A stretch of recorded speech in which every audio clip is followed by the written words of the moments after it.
ഗ്രാമീണം കലാ സാംസ്കാരിക കാർഷിക കൂട്ടായ്മ കടയ്ക്കൽ. ഗ്രാമീണം വായനശാലയുടെ പുസ്തക വായനയും പുസ്തക ചർച്ചയും എന്ന പരിപാടിയുടെ ഈ ലക്കത്തിന് വേണ്ടി വായിക്കുന്ന പുസ്തകം ശ്രീ ബി ജയമോഹൻ എഴുതിയ 100 സിംഹാസനങ്ങൾ എന്ന ചെറു നോവലാണ്. വായിക്കുന്നത് ആർച്ച ശ്രീജേഷ് ചിങ്ങേലി. നമസ്കാരം. അമ്മ മരിക്കാൻ കിടക്കുന്ന വിവരം വന്നറിയിച്ചത് കുഞ്ഞൻ നായരായിരുന്നു. വൈകുന്നേരം ഓഫീസ് വിട്ട് പുറപ്പെടാനുള്ള തിരക്കിൽ ഫയലുകളിൽ ഒപ്പിട്ട് കൂട്ടുകയായിരുന്നു. മുന്നിൽ രമണി. ഒടുവിലത്തെ ഫയൽ കൂടി രമണിയെ ഏൽപ്പിച്ചിട്ട് രാമൻ പിള്ളയോട് ഒരിക്കൽ കൂടി നോക്കിയിട്ട് അയച്ചാൽ മതിയെന്ന് പറയൂ, ഇന്ന് തന്നെ പോണം എന്ന് പറഞ്ഞപ്പോഴാണ് ഇരട്ട കതകിനപ്പുറത്ത് കുഞ്ഞൻ നായരുടെ തല പ്രത്യക്ഷപ്പെട്ടത്. എന്താ കുഞ്ഞൻ നായരെ എന്ന് ഞാൻ ചോദിച്ചു. അയാൾ രമണിയെ കണ്ണു കാണിച്ചു. ഞാൻ രമണിയോട് പോകാൻ തലയാട്ടി, അവനെ അകത്തേക്ക് വരാനും. കുഞ്ഞൻ നായർ രമണി പോകുന്നത് ശ്രദ്ധിച്ചിട്ട് രഹസ്യമായി, സാറിനോടൊരു കാര്യം പറയണം. എങ്ങനെയാ പറയേണ്ടതെന്നറിയില്ല. ഞാൻ കാലത്ത് കേട്ടതാണ്. ഉച്ചയ്ക്ക് തന്നെ സൈക്കിളുമായി ചെന്ന് കോട്ടാർ ആശുപത്രിയിൽ നോക്കി. സംഗതി ഉള്ളതാണ്. ഞാൻ ആളെ കണ്ടു. ബോധമില്ല, തീരെ വയ്യാത്ത സ്ഥിതിയാണ് എന്നു പറഞ്ഞു. ഞാൻ ഊഹിച്ചുവെങ്കിലും എന്റെ വായ ആര് എന്ന് ചോദിച്ചു. സാറിന്റെ അമ്മ തന്നെ. കോട്ടാറിൽ ഷെഡിലാണ് ഇട്ടിരിക്കുന്നത്. ഭിക്ഷക്കാരെ കിടത്തുന്ന ഷെഡിൽ, വെറും തറയിൽ. ഒരു പായ കൂടി ഇല്ലാതെയാ കിടപ്പ്. ഞാൻ ആറ്റിങ്ങൽ മുസ്തഫയോട് ഒരു പുൽപ്പായ വാങ്ങി കിടത്താൻ പറഞ്ഞിട്ട് വന്നു. കയ്യിൽ ചക്രമില്ല. ഉണ്ടായിരുന്നെങ്കിൽ ഒരു നല്ല തുണി വാങ്ങിക്കൊടുക്കാമായിരുന്നു. ഞാൻ എവിടെ എന്ന് ചോദിച്ചുകൊണ്ട് എഴുന്നേറ്റു. സാർ, കോട്ടാറ് വലിയ ആശുപത്രിയാ. എന്ന് വെച്ചാൽ ശരിക്കുള്ള ആശുപത്രിയിലല്ല. ഈ കഴുതച്ചന്തയ്ക്ക് അടുത്തുള്ള പഴയ ആശുപത്രി ഉണ്ടല്ലോ, ഇടിഞ്ഞ 4-5 ഷെഡുകളാ. അതിൽ 3-ാമത്തെ ഷെഡിലാണ്. വരാന്തയിൽ തന്നെ കിടപ്പുണ്ട്. എന്റെ മച്ചിനൻ ഒരാൾ അതിൻ്റെ അടുത്ത് ചായക്കട വെച്ചിട്ടുണ്ട്. അവനാ ഇടയ്ക്ക് പറഞ്ഞത്. ഞാൻ പേന ഷട്ടിൽ തിരുകി കണ്ണട എടുത്ത് കുട്ടിലിട്ട് കീശയിലാക്കിയിട്ട് പുറപ്പെട്ടു. കുഞ്ഞൻ നായർ പുറകിൽ ഓടി വന്നു. അല്ല, സാറിപ്പം അങ്ങോട്ട് പോകണ്ട. വേണ്ട സാർ, അതത്ര നല്ലതല്ല. ഇപ്പൊ തന്നെ ഓരോരുത്തരും പറഞ്ഞ് വായ നാറ്റിക്കുന്നു. നമ്മൾ എന്തിനാ അവന്റെയൊക്കെ മുന്നിൽ ചെന്ന് നിന്നു കൊടുക്കണം? ഇതുവരെ ഞാൻ ഒരാളോടും ഒരക്ഷരം മിണ്ടിയിട്ടില്ല. ഇവന്റെയൊക്കെ നാക്ക് തീട്ടം കൊണ്ടുണ്ടാക്കിയതാ. സാർ ഇടപെടണ്ട. ഞാൻ ഇരു ചെവി അറിയാതെ സംഗതികൾ ശരിയാക്കാം. ഉള്ള കാശ് എന്റെ കയ്യിൽ തന്നാ മതി സാർ. സാർ വീട്ടിലേക്ക് പോവും. ഒന്നും അറിഞ്ഞതായി ഭാവിക്കണ്ട. ഞാൻ, നായര് വീട്ടിലേക്ക് പൊയ്ക്കോ, ഞാൻ നോക്കിക്കോളാം എന്ന് കർക്കശമായി പറഞ്ഞിട്ട് പുറത്തേക്ക് നടന്നു. ഓഫീസിലൂടെ നടക്കുമ്പോൾ എൻ്റെ മുതുകത്ത് കണ്ണുകൾ തുറന്നു. എന്ന് ഞാൻ വെള്ള ഷർട്ടിട്ട് തുടങ്ങിയോ അന്ന് മുളച്ച കണ്ണുകളാണവ. ആ ഹോളിൽ ഉണ്ടായിരുന്ന എല്ലാവരും പരിഹാസത്തോടെ എന്നെ നോക്കിയിട്ട് പരസ്പരം നോക്കി. ചുണ്ടനങ്ങാതെ സംസാരിച്ചു. എൻ്റെ പിന്നിൽ വന്ന നായർ എന്തോ ആംഗ്യം കാട്ടിയപ്പോൾ രമണി വാപുത്തി ചിരിച്ചു. ഞാൻ കാർ തുറന്ന് കയറിയിരുന്നു.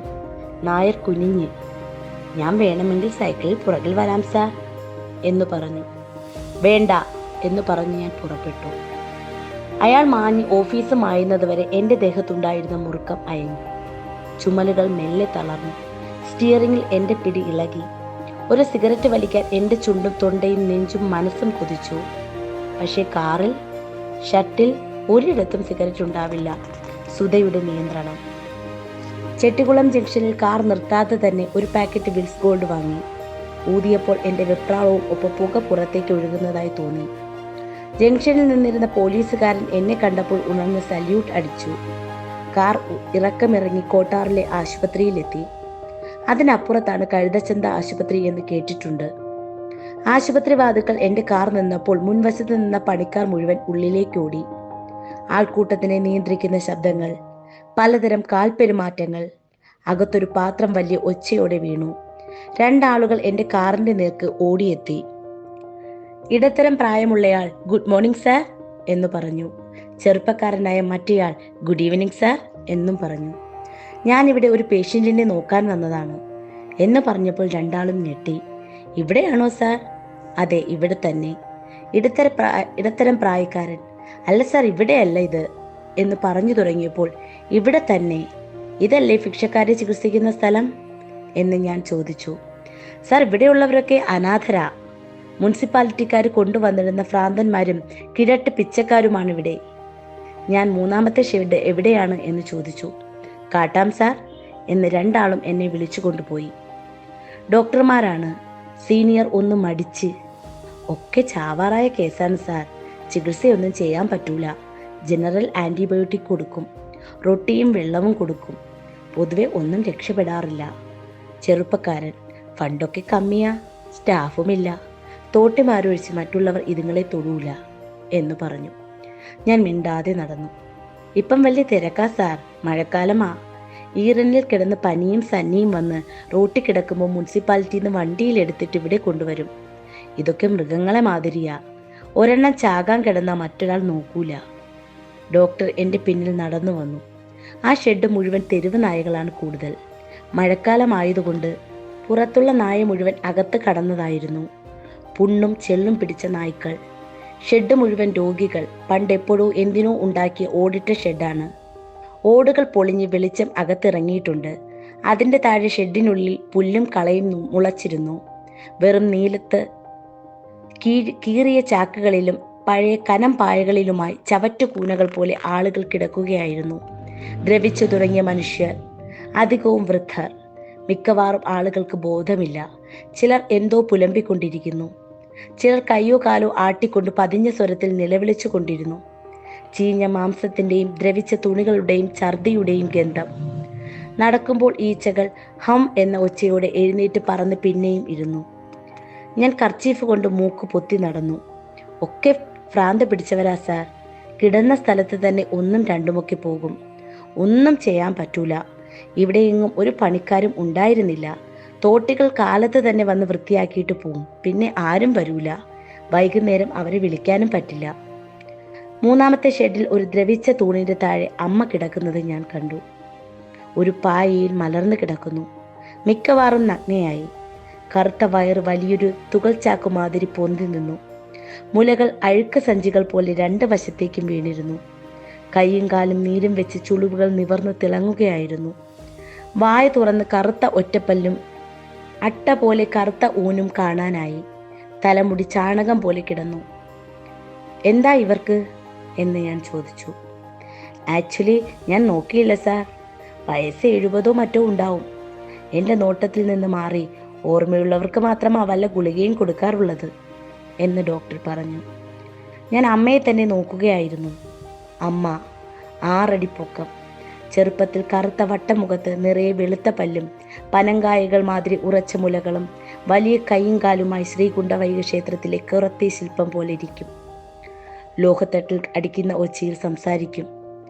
അമ്മ തെരുവിൽ വരുന്നത് കണ്ടാൽ കുട്ടികൾ കരഞ്ഞുകൊണ്ട് വീട്ടിലേക്ക് ഓടും. ഒരിക്കൽ അമ്മ പിടാരി കോവലിൻ്റെ പിറകുവശത്ത് തോട്ടിൽ കുളിച്ചിട്ട് മുല കുലുക്കിക്കൊണ്ട് നടന്നു വരികയായിരുന്നു. ഞാൻ പിന്നിലുണ്ട്. സന്ധ്യാനേരം. എതിരിൽ വന്ന് പെട്ട കോരൻ വൈദ്യർ 2 കൈയും കൂപ്പി അമ്മേ ദേവി എന്ന് നിലവിളിച്ചുകൊണ്ട് നിന്നുപോയി. അന്നമ്മ എന്തോ വാരി വലിച്ച് തിന്നുന്നുണ്ടായിരുന്നു. അവർ ഒന്നും ശ്രദ്ധിക്കാതെ കാല് പൊക്കി വെച്ച് നടന്നുപോയി. കേസോ മറ്റോ ആണോ സാർ എന്ന് ഡോക്ടർ ചോദിച്ചു. എൻ്റെ ചുണ്ടുകൾ പെട്ടെന്ന് കല്ലായി മാറി. ചിന്തയിലെ ജീവൻ ചുണ്ടിൽ ചെന്നെത്തിയില്ല. 1-2 സെക്കൻഡ് നേരം ഞാൻ ചുണ്ടിലേക്ക് എത്താൻ ശ്രമിച്ചു. പിന്നെ ചുണ്ടനകി. വേണ്ടപ്പെട്ട ഒരാളാ എന്ന് പറഞ്ഞു. വേണമെങ്കിൽ വലിയ ആശുപത്രിയിലേക്ക് കൊണ്ടുപോകാം സാർ. ബസ് സ്റ്റാൻഡിൽ നിന്ന് തോട്ടികൾ കൊണ്ടുവന്നിട്ടതാണ്. അയാൾ കുന്തിച്ചിരുന്ന് അമ്മയുടെ വയറ് ഞെക്കി നോക്കി. 4-5 ദിവസമായി യൂറിൻ പോകുന്നില്ല എന്ന് തോന്നുന്നു. ഇന്നർ ഓർഗൻസ് ഓരോന്നായി നിന്നു പോകുന്നു. വലുതായിട്ട് ഒന്നും ചെയ്യാൻ പറ്റൂല. പക്ഷെ യൂറിൻ പുറത്തു പോയാൽ രക്തത്തിൽ അമോണിയ കുറയും. അപ്പോൾ ചിലപ്പോൾ ഓർമ്മ മടങ്ങി വരാൻ സാധ്യതയുണ്ട്. വല്ലതും ചോദിക്കണമെങ്കിൽ ചോദിക്കാം. ഞാൻ മിസ്റ്റർ മാണിക്യം എന്ന് വിളിച്ചു. മാണിക്യം ആ സ്വരം മാറ്റം മനസ്സിലാകാതെ സാർ എന്ന് പറഞ്ഞു. മിസ്റ്റർ മാണിക്യം, ഇത് കത്തിക്കൊണ്ട് നെഞ്ചിൽ കുത്തി ഇറക്കുന്നത് പോലെ ഞാൻ പറഞ്ഞു. ഇതെൻ്റെ അമ്മയാ. ഡോക്ടർക്ക് ആദ്യം മനസ്സിലായില്ല. സാർ എന്ന് പറഞ്ഞു വാ തുറന്നു. ഇതെൻ്റെ സ്വന്തം അമ്മയാ. ഡോക്ടർ പിന്നെയും മനസ്സിലാക്കാതെ സാർ എന്ന് പറഞ്ഞു. ഇതാണ് എൻ്റെ അമ്മ. ലേശം മാനസിക പ്രശ്നമുണ്ടായിരുന്നു. വീട്ടിൽ നിന്ന് പോയിട്ട് കുറേ കാലമായി. ഡോക്ടർ എന്നെയും അമ്മയെയും മാറി മാറി നോക്കി. പെട്ടെന്ന് അയാൾക്ക് മനസ്സിലായി. I am sorry sir, actually എന്ന് എന്തോ പറയാൻ വാ തുറന്നു. സാരമില്ല, ഇപ്പോൾ എനിക്ക് ഒരു കാര്യം ചെയ്യുക. ഉടൻ തന്നെ ഇവരുടെ വസ്ത്രമൊക്കെ മാറ്റി വേണ്ട ട്രീറ്റ്മെൻറ്റ് കൊടുത്ത് ശരിയാക്കൂ. ഞാൻ ഇവരെ ഒരു പ്രൈവറ്റ് ഹോസ്പിറ്റലിലേക്ക് കൊണ്ടുപോവുകയാ. ഒരു ആംബുലൻസിനും പറയൂ. ഷുവർ സാർ എന്ന് പറഞ്ഞു. ഞാൻ എൻ്റെ പേഴ്സ് പുറത്തെടുത്തു. സർ പ്ലീസ്, ഞങ്ങൾ നോക്കിക്കോളാം. എൻ്റെ സ്ഥിതി സാർ ഒന്ന് മനസ്സിലാക്കണം. ഈ സിസ്റ്റത്തിൽ എനിക്ക് എന്ത് ചെയ്യാൻ പറ്റുമോ അത് ഞാൻ ചെയ്യുകയാണ്. ഞാൻ ഓക്കെ എന്ന് പറഞ്ഞുകൊണ്ട് കാറിൻ്റെ അടുത്തേക്ക് നടന്നു. ഗ്രാമീണം വായനശാല പുസ്തക വായനയും ചർച്ചയും അടുത്ത ഭാഗം നാളെ. 10 നിമിഷത്തിൽ ഡോക്ടർ ഓടി വന്നു. ക്ലീൻ ചെയ്യുകയാണ് സാർ. ഇഞ്ചക്ഷൻ ചെയ്ത് യൂറിൻ പുറത്തെടുക്കുന്നുണ്ട്. ഹോപ്പൊന്നും വേണ്ട. ഓക്കെ എന്ന് പറഞ്ഞ് ഞാൻ സിഗരറ്റ് കത്തിച്ചു. കാറിൻ്റെ പുറത്തു നിന്ന് ഡോക്ടർ നന്നായി കുനിഞ്ഞ് പതിഞ്ഞ സ്വരത്തിൽ സാർ എന്ന് വിളിച്ചു. യെസ് എന്ന് ഞാൻ പറഞ്ഞു. എൻ്റെ മീതെ തെറ്റൊന്നുമില്ല എന്ന് ഞാൻ പറയില്ല സാർ. എന്നെക്കൊണ്ട് ആവുന്നത് ഞാൻ ചെയ്യുന്നു. മുനിസിപ്പൽ ചവറ്റുപറമ്പിലേക്ക് ചവറ് കൊണ്ടുവന്ന് തട്ടുന്നത് മാതിരിയാണ് ഇവരെ ഇവിടെ കൊണ്ടുവരുന്നത്. ഞാൻ ഓക്കെ, ചെന്ന് പണി നോക്കൂ എന്ന് പറഞ്ഞു. എൻ്റെ സ്വരത്തിൽ ഞാൻ ഉദ്ദേശിക്കാത്ത കാഠിന്യം വന്നു. എൻ്റെ മീതെ തന്നെ എനിക്ക് തോന്നി അറപ്പ് കൊണ്ടാവാം. പക്ഷെ ഡോക്ടറുടെ ശബ്ദം മാറി. സാർ, ഞാൻ SC കോട്ടയിൽ വന്നവനാ. എന്നെപ്പോലുള്ള ആളുകൾക്ക് ഇവിടെ ഒരു സ്ഥാനവുമില്ല. വൃത്തികെട്ട ഏതോ പ്രാണിയെ നോക്കുന്നത് മാതിരിയാണ് എന്നെ ഇവർ നോക്കുന്നത്. ഞാൻ സർവീസിൽ കയറി ഇപ്പോൾ 18 കൊല്ലം കഴിഞ്ഞിരിക്കുന്നു. സീനിയറാണ് സാർ. പക്ഷെ ഇന്ന് വരെ അന്തസ്സായിട്ട് ചെയറിലിരുന്ന് രോഗികളെ നോക്കിയിട്ടില്ല. സർവീസ് മുഴുവൻ പോസ്റ്റ്മോർട്ടം ചെയ്യാനും ഇതുപോലുള്ള സ്ഥലങ്ങളിൽ പണിയെടുക്കുവാനുമാണ് സാർ എൻ്റെ യോഗം. ഇവിടെ വലിയ ജാതിയിലുള്ള ഒരൊറ്റ ആളില്ല. ഈ ചെറിയ ഡോക്ടറും എൻ്റെ ജാതിയാ. ഞങ്ങൾ 2 ആളെയും. തുടർന്ന് സംസാരിക്കാനാവാതെ അയാൾക്ക് തൊണ്ടയടച്ചു. ഇറങ്ങി അയാളെ തള്ളിയിട്ട് ചവിട്ടി അരച്ച് മെതിച്ച് ചെളിയായി മാറ്റി മണ്ണോട് മണ്ണാക്കണമെന്ന് തോന്നി. എൻ്റെ കൈയും കാലുമൊക്കെ വൈദ്യുതി ഏറ്റതുപോലെ പിടഞ്ഞു. ശ്വാസം മുട്ടിയപ്പോൾ എൻ്റെ കയ്യിലെ സിഗരറ്റ് വിറച്ച് ചാരം എൻ്റെ മടിയിൽ വീണു. അയാൾ കണ്ണുകൾ തൂത്ത് കളഞ്ഞിട്ട് വൃത്തികെട്ട ജീവിതമാ സാർ. ക്ലിനിക്ക് വെച്ചാൽ ഉയർന്ന ജാതിക്കാരൻ വരില്ല. നമ്മുടെ ആളുകളിൽ കാശുള്ളവന് വരില്ല. എനിക്ക് നാട്ടിൽ തോട്ടി ഡോക്ടർ എന്ന പേര്. പഠിച്ച പഠിത്തത്തിന് വേറെ എവിടെ പോയാലും അന്തസ്സായി ജീവിക്കാമായിരുന്നു. ഒരു ഡോക്ടർ ആകണമെന്ന് സ്വപ്നം കണ്ട് രാവും പകലും ഇരുന്ന് പഠിച്ചു. പട്ടിണി കിടന്ന് പഠിച്ചവനാ സാർ. ഇതാ തോട്ടികളുടെ ഒപ്പം തോട്ടി ഡോക്ടറായി എന്നെ ഇരുത്തിയിരിക്കുന്നു. ഞാൻ നെടുവീർപ്പിട്ടു. എൻ്റെ മുഖത്തിലെ പേശികളെ മെല്ലെ അയച്ചു. മാണിക്യം എന്ന് വിളിച്ചു. വേറെ പണിക്ക് പോയാലും ഇത് തന്നെയാ ഗതി. സിവിൽ സർവീസ് എഴുതി എന്നെപ്പോലെ ആയാലും വേറെ മാർഗമില്ല. ഞാൻ സിവിൽ സർവീസിലെ തോട്ടിയാ. ഡോക്ടറുടെ വായ തുറന്നു തന്നെ നിന്നു. ഞാൻ വാക്കുകളെ കടിച്ചു നിർത്താൻ ശ്രമിച്ചു. പക്ഷേ വ്രണത്തിലെ ചലം പോലെ അവ ചീറ്റിയടിച്ചു. ഈ ശരീരം കണ്ടോ? ഇതിൽ ഓടുന്ന ചോര മുഴുവൻ പിച്ചയെടുത്ത് ഉണ്ട ചോറിൽ ഊറിയതാ. അതെനിക്ക് മറക്കാനാവില്ല. ഞാൻ മറന്നാലും എനിക്ക് പിച്ചയിട്ട ഒരാളും അത് മറക്കില്ല. മറക്കണമെങ്കിൽ മുഴുവൻ ചോരയും കീറി പുറത്തെടുക്കണം. വേറെ വല്ല രക്തവും കുത്തിക്കേറ്റണം. പുലി, നായ, കഴുത, അങ്ങനെ നല്ല അന്തസ്സുള്ള ജീവികളുടെ രക്തം. അത് വാക്കുകളില്ലാതെ ഞാൻ വിക്കി. പിന്നെ പൊയ്ക്കോളൂ, പോയി അമ്മയെ റെഡിയാക്കൂ എന്ന് പറഞ്ഞു. ആ ഉച്ചത്തിലുള്ള സ്വരം എൻ്റെ കാതുകളിൽ വീണപ്പോൾ എൻ്റെ ദേഹം ലജ്ഞ കൊണ്ട് ചുരുങ്ങി. ഞെട്ടിപ്പോയി നിന്ന ഡോക്ടർ സ്വപ്നത്തിൽ എന്ന പോലെ നടന്നുപോയി. ഞാൻ മറ്റൊരു സിഗരറ്റ് കത്തിച്ചു. ഈ അന്യനോട് ഞാൻ എന്തിനാണ് പിച്ചെടുത്ത് തിന്ന കാര്യമൊക്കെ പറഞ്ഞത്? ഇവൻ്റെ മനസ്സിൽ എന്നെപ്പറ്റി എന്ത് ചിത്രമാ ഉണ്ടാവുക? തീർച്ചയായും എല്ലാ മതിപ്പും പോയിട്ടുണ്ടാവും. അയാൾക്ക് തന്നെപ്പറ്റി ഒരു മതിപ്പുമില്ല. ഇപ്പോൾ എന്നെ അയാൾ തന്നെ പോലെ ഒരാളായി കരുതിയിട്ടുണ്ടാവും. സിഗരറ്റ് വായിലിരുന്ന് കയ്പുണ്ടാക്കി. അത് വലിച്ചെറിഞ്ഞിട്ട് കാർക്കിച്ചു തൂപ്പി. എൻ്റെ ജീവിതത്തിലെ ഇത്രയും സിഗരറ്റ് ഞാൻ വലിച്ചിട്ടില്ല.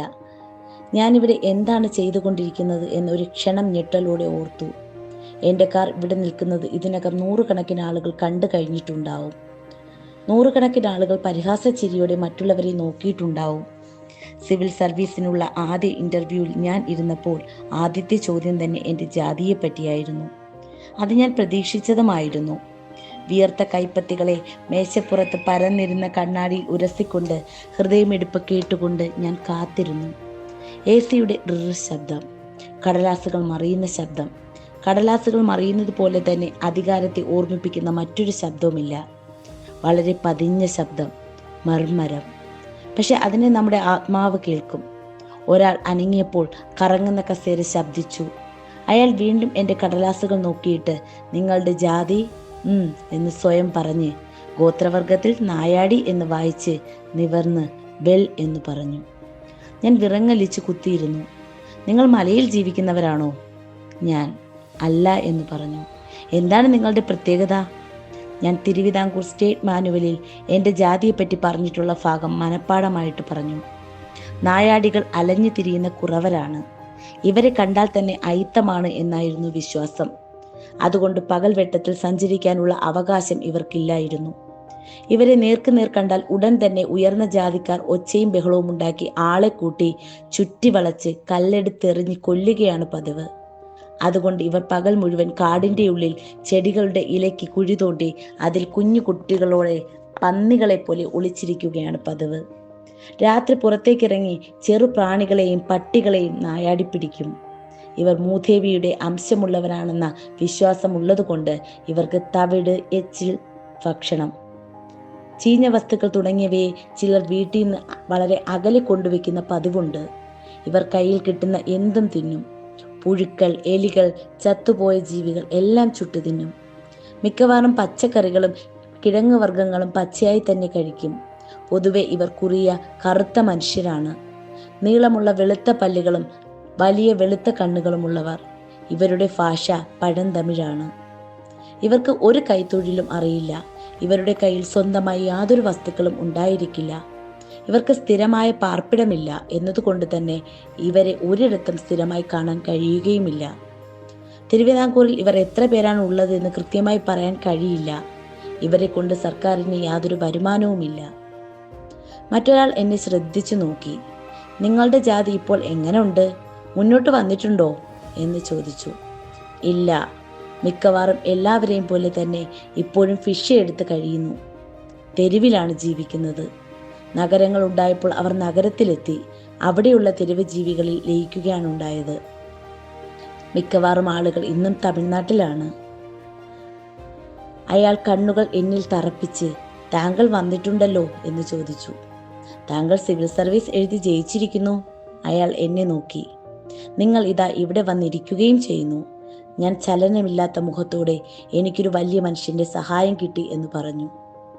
അയാൾ പുഞ്ചിരിയോടെ അംബേദ്കറിന് കിട്ടിയതുപോലെയാണോ എന്ന് ചോദിച്ചു. ഞാൻ തറപ്പിച്ചു പറഞ്ഞു, അതെ സാർ, അംബേദ്കറിന് കിട്ടിയതുപോലെ തന്നെ. ഏതാനും സെക്കൻഡുകൾ നിശബ്ദത. മൂന്നാമത്തെയാൾ എന്നോട് ഇനിയൊരു ഊഹചോദ്യം. നിങ്ങൾ ഓഫീസറായി പണിയെടുക്കുന്ന സ്ഥലത്ത് നിങ്ങൾ വിധി പറയേണ്ട ഒരു കേസിൽ ഒരു ഭാഗത്ത് ന്യായവും മറുഭാഗത്ത് ഒരു നായാടിയും ഇരുന്നാൽ നിങ്ങൾ എന്ത് തീരുമാനമാണ് എടുക്കുക? എൻ്റെ ചോര മുഴുവൻ തലയ്ക്കകത്തേക്ക് കയറി. കണ്ണുകളിൽ, കാതിൽ, വിരൽ തുമ്പുകളിൽ ഒക്കെ ചൂടുള്ള ചോര ഇരച്ചു പാഞ്ഞു. മറ്റുള്ളവരും ആ ചോദ്യം കൊണ്ട് വല്ലാതെ ഉന്മേഷവാന്മാരായി എന്ന് കസേരകൾ അനങ്ങിയതിലൂടെ ഞാൻ മനസ്സിലാക്കി. ഞാൻ പറയേണ്ട ഉത്തരം ഏതാണ് എന്ന് എനിക്ക് നന്നായി അറിയാം. പക്ഷെ ഞാൻ അപ്പോൾ ഓർത്തത് സ്വാമി പ്രജാനന്ദയെയാണ്. ഉറച്ച ശബ്ദത്തിൽ, സർ, ന്യായം എന്ന് വെച്ചാൽ എന്താണ് എന്ന് ഞാൻ പറഞ്ഞു. വെറും നിയമങ്ങളും സമ്പ്രദായങ്ങളുമാണോ ന്യായത്തെ തീരുമാനിക്കേണ്ടത്? ന്യായം എന്ന് പറഞ്ഞാൽ അതിൻ്റെ കാതലായി ഒരു ധർമ്മം ഉണ്ടായിരിക്കണം. ധർമ്മങ്ങളിൽ ഏറ്റവും വലുത് സമത്വം തന്നെ. അതാണ് ഏറ്റവും വിശുദ്ധമായത്. ഒരു നായാടിയെയും മറ്റൊരു മനുഷ്യനെയും രണ്ടു വശത്ത് നിർത്തുകയാണെങ്കിൽ സമത്വം എന്ന ധർമ്മത്തിൻ്റെ അടിസ്ഥാനത്തിൽ ആ ക്ഷണം തന്നെ നായാടി അനീതിക്കിരയായവനായി മാറിക്കഴിഞ്ഞു. അവൻ എന്ത് ചെയ്തിട്ടുണ്ടെങ്കിലും അവൻ നിരപരാധിയാണ്. ശരീരങ്ങൾ അയഞ്ഞപ്പോൾ കസേരകൾ പിന്നെയും ശബ്ദിച്ചു. ചോദിച്ചയാൾ ഒന്ന് മുന്നോട്ടാഞ്ഞ്, അത് കൊലപാതകമാണെങ്കിലോ? മിസ്റ്റർ ധർമ്മപാലൻ, കൊലപാതകമാണെങ്കിൽ നിങ്ങൾ എന്ത് ചെയ്യും? എനിക്കപ്പോൾ അത് പറയാതിരിക്കാനായില്ല. സർ, കൊലപാതകം തന്നെ ആയാലും ഒരു നായാടി തന്നെയാണ് നിരപരാധി. അവനോട് തന്നെയാണ് അനീതി കാട്ടിയിട്ടുള്ളത്. ഏതാണ്ട് 5 നിമിഷത്തോളം മുറിയിൽ നിശബ്ദതയായിരുന്നു. കടലാസുകൾ മറിയുന്ന ശബ്ദം. പിന്നെ ചെറിയൊരു നെടുവീർപ്പോടെ ആദ്യം ചോദ്യങ്ങൾ ചോദിച്ചയാൾ 1-2 പൊതുവായ ചോദ്യങ്ങൾ ഉന്നയിച്ചു. ഇന്റർവ്യൂ തീർന്നു. എൻ്റെ വിധി എഴുതപ്പെട്ട് കഴിഞ്ഞു എന്നാണ് ഞാൻ കരുതിയത്. പക്ഷെ മനസ്സിൻ്റെ ഉള്ളിൽ ഒരു നിറവിൻ്റെ ഭാരമുണ്ടായിരുന്നു. താഴത്തേക്ക് പോയി മൂത്രമൊഴിച്ചപ്പോൾ ശരീരത്തിൻ്റെ ഉള്ളിൽ നുരച്ച് പതഞ്ഞ അമ്ലം തന്നെ ഒഴുകിയിറങ്ങുകയാണെന്ന് തോന്നി. കൈയും കാലും മുഖവും മെല്ലെ തണുത്തു. ഞാൻ കണ്ണാടി നോക്കി. മുഖം കഴുകി തല ചീകി. എൻ്റെ മുഖം കണ്ടപ്പോൾ അതിലുണ്ടായിരുന്ന വെപ്രാളത്തെ കണ്ട് എനിക്ക് തന്നെ ചിരി വന്നു. നേരെ ക്യാൻറ്റീനിലേക്ക് ചെന്ന് ഒരു കോഫി വാങ്ങി എടുത്തുകൊണ്ട് കണ്ണാടി ജനാലയുടെ അടുത്തുള്ള മേശയിൽ ചെന്നിരുന്ന് പതുക്കെ മുത്തി കുടിച്ചു. താഴെ കാറുകൾ കൂറകൾ പോലെ ഓടി. മനുഷ്യർ ചെറിയ ചുവന്ന പ്രാണികൾ പോലെ നടന്നു. മനുഷ്യൻ നടക്കുന്നത് കണ്ടാൽ തോന്നിപ്പോകും എത്ര അറപ്പുണ്ടാക്കുന്ന ചലനമാണ് ഈ മൃഗത്തിനെന്ന്. നായും കാളയും പൂച്ചയുമൊക്കെ എത്ര ഗംഭീരമുള്ള നടത്തം ഉള്ളവ. റോഡിൽ പോയ ഒരു കാറിൻ്റെ കണ്ണാടിയുടെ പ്രതിഫലനം എൻ്റെ കണ്ണുകളെ വാളുപോലെ വെട്ടിമാഞ്ഞു. എൻ്റെ മുന്നിൽ ഒരാൾ വന്നിരുന്നു. ആദ്യം ഞാൻ അയാളെ മനസ്സിലാക്കിയില്ല. അത് എന്നെ ഇൻ്റർവ്യൂ ചെയ്ത ആളായിരുന്നു. എൻ്റെ മുന്നിൽ ഒരാൾ വന്നിരുന്നു. ആദ്യം ഞാൻ അയാളെ മനസ്സിലാക്കിയില്ല. അതെന്നെ ഇൻ്റർവ്യൂ ചെയ്തയാളായിരുന്നു. ഐ ആം സെൻഗുപ്ത എന്നയാൾ പറഞ്ഞു. ചായക്കോപ്പ ഒന്ന് ചുഴറ്റിയിട്ട് കുടിക്കുന്നത് ബംഗാളികളുടെ ശീലമാണ്. വൈകുന്നേരം വരെ ഇൻ്റർവ്യൂ ഉണ്ട്, ഒരു ചെറിയ ഇടവേള. ഞാൻ അയാളെ നോക്കി. എന്താണ് അയാളുടെ ഉദ്ദേശം? നിങ്ങൾ തിരഞ്ഞെടുക്കപ്പെട്ടിട്ടുണ്ട്. ഒരാൾ ഒഴിച്ച് മറ്റുള്ളവർ മുഴുവൻ നല്ല മാർക്കാണ് തന്നിട്ടുള്ളത്. ഞാനത് ഒട്ടും പ്രതീക്ഷിച്ചിരുന്നില്ല. എങ്ങനെയാണ് പ്രതികരിക്കുന്നതെന്നറിയാതെ വെറുതെ മിഴിച്ചു നോക്കി. ഇതിപ്പോൾ സർക്കാർ രഹസ്യമാണ്. നിങ്ങളെ കണ്ടതുകൊണ്ട് പറഞ്ഞു പോയതാണ്. ഞാൻ നന്ദി സാർ എന്ന് പറഞ്ഞു. സാരമില്ല, ഞാൻ ആ ചോദ്യം ചോദിച്ചത് വെറുമൊരു കുസൃതി കൊണ്ട് മാത്രമാണ്. അത്തരം ചോദ്യങ്ങളാണ് എല്ലാവരോടും ഉണ്ടാവുക. അതിനുള്ള ഉത്തരവും എല്ലാവർക്കും അറിയാം. സത്യം, ധർമ്മം, സേവനം, രാഷ്ട്രനന്മ എല്ലാ ചവറും നമുക്ക് വേണമല്ലോ. അയാൾ ചായ കുടിച്ചു. നിങ്ങൾ പറഞ്ഞ ഉത്തരം മാനേജ്മെന്റ് എത്തിക്സ് വെച്ച് നോക്കിയാൽ വളരെ തെറ്റാണ്. പക്ഷെ നിങ്ങളത് വളരെ ആത്മാർത്ഥമായിട്ടാണ് പറഞ്ഞത്. വളരെ നല്ല വാക്കുകൾ പ്രകടിപ്പിക്കുകയും ചെയ്തു. അയാൾ പുഞ്ചിരിച്ചു. ഞാൻ ഒഴിച്ച് മറ്റൊരാളും നല്ല മാർക്കിടില്ല എന്നാണ് ഞാൻ കരുതിയത്. പക്ഷെ ഒരാളൊഴിച്ച് എല്ലാവരും നല്ല മാർക്കിട്ടിരിക്കുന്നു. പെട്ടെന്ന് അയാൾ പൊട്ടിച്ചിരിച്ചു. ഞാൻ നല്ല മാർക്കിട്ടതിൻ്റെ അതേ കാരണം കൊണ്ട് തന്നെ എന്ന് തോന്നുന്നു. എന്താണ് എന്ന് ഞാൻ നോക്കി. എന്നെപ്പറ്റി ഒരു ചിത്രം ഉണ്ടാക്കാൻ തന്നെ. എന്നെ ഒരു മനുഷ്യ സ്നേഹിയായിട്ടും പുരോഗമനവാദിയായിട്ടും ആധുനിക മനുഷ്യൻ എന്നും അവർ വിചാരിക്കണമെന്നല്ലേ എനിക്ക് ചിന്തിക്കാൻ പറ്റൂ. ഞാൻ എന്തുകൊണ്ട് മതചിഹ്നങ്ങൾ ധരിക്കുന്നില്ല? എന്തുകൊണ്ട് മാടിൻ്റെ മാംസം തിന്ന് മദ്യം കഴിക്കുന്നു? ഒക്കെ ഇതിനു വേണ്ടി തന്നെ. ബംഗാളിക്കും പഞ്ചാബിക്കും ഇതൊക്കെ കൂടിയേ തീരൂ. പക്ഷെ യാദവിന് ഒരു പ്രശ്നവുമില്ല. യാതൊരു ചമ്മലും കൂടാതെ അയാൾക്ക് പിന്തിരിപ്പൻ വർഗീയവാദിയായി തുടരാനാവും. ശേഷിച്ച് ചായ കുടിച്ചിട്ട് ഓക്കെ എന്ന് പറഞ്ഞ് സെൻഗുപ്ത എഴുന്നേറ്റു. ഞാൻ നന്ദി എന്ന് പറഞ്ഞു. നിങ്ങൾക്ക് എന്ത് പ്രശ്നമുണ്ടെങ്കിലും എന്നെ ബന്ധപ്പെടുക. ഞാനും കഴിയുന്നത്ര പുരോഗമനവാദിയായി തന്നെ കഴിയാനാ ഉദ്ദേശിക്കുന്നത്. പെട്ടെന്ന് പൊട്ടിച്ചിരിച്ച്. എന്ന് വെച്ചാൽ നിങ്ങൾ വന്ന് എൻ്റെ മോളെ പെണ്ണ് ചോദിക്കുന്ന ഘട്ടത്തിന് മുമ്പ് വരെ. ഞാനും ചിരിച്ചുപോയി. സെൻഗുപ്ത, കനത്ത കഴുത്തും കൊഴുത്ത കവളുകളുമുള്ള തുടുത്ത മനുഷ്യൻ. മലേഷ്യക്കാരനാണോ എന്ന് തോന്നിപ്പോകും. ചെറുപ്പക്കാരാ, നീ ധാരാളം പ്രശ്നങ്ങൾ അഭിമുഖീകരിക്കേണ്ടി വരും. ഈ പണിക്ക് വന്നതിൽ നീ ചിലപ്പോൾ ദുഃഖിക്കും. എങ്കിലും അഭിവാദ്യങ്ങൾ, അനുമോദനങ്ങൾ. പോകുന്ന വഴിക്ക് തിരിഞ്ഞ് നിന്നെ ആരാണ് പഠിപ്പിച്ചത് എന്ന് ചോദിച്ചു. സ്വാമി പ്രജാനന്ദൻ, നാരായണ ഗുരുവിന്റെ ശിഷ്യനാണ്. സെൻഗുപ്ത കണ്ണുകൾ ചുരുക്കി, നേർ ശിഷ്യനാണോ എന്ന് ചോദിച്ചു. അല്ല, നാരായണ ഗുരുവിന്റെ ശിഷ്യനായ ഏണസ്റ്റ് ക്ലേർക്കിന്റെ ശിഷ്യനാണ്. സെൻഗുപ്ത മടങ്ങി വന്ന്, ഏണസ്റ്റ് ക്ലേർക്ക് സാഹിബാണോ? ഞാൻ അതെ എന്ന് പറഞ്ഞു. ബ്രിട്ടീഷുകാരനാണ്. തിയോസഫിക്കൽ സൊസൈറ്റിയിലായിരുന്നു. പിന്നെ വർക്കലയിലേക്ക് വന്ന് നാരായണ ഗുരുവിന്റെ ശിഷ്യനായി. ഗുരു സമാധിയായതിനു ശേഷം തിരുവനന്തപുരത്ത് നാരായണ മന്ദിർ എന്നൊരു സ്ഥാപനം നടത്തിയിരുന്നു. വേദാന്തത്തിന് വേണ്ടി ലൈഫ് എന്നൊരു പ്രസിദ്ധീകരണവും കൊണ്ടുവന്നിരുന്നു. 1942 കോയമ്പത്തൂരിലേക്ക് പോയി. അവിടെ നാരായണ ഗുരുവിന്റെ പേരിൽ ഒരു ആശ്രമം നടത്തി. പിന്നെ വാർത്തയൊന്നുമില്ല. സെൻഗുപ്ത, എനിക്ക് വേദാന്തത്തിൽ ഒരു ചെറിയ താല്പര്യമുണ്ട്.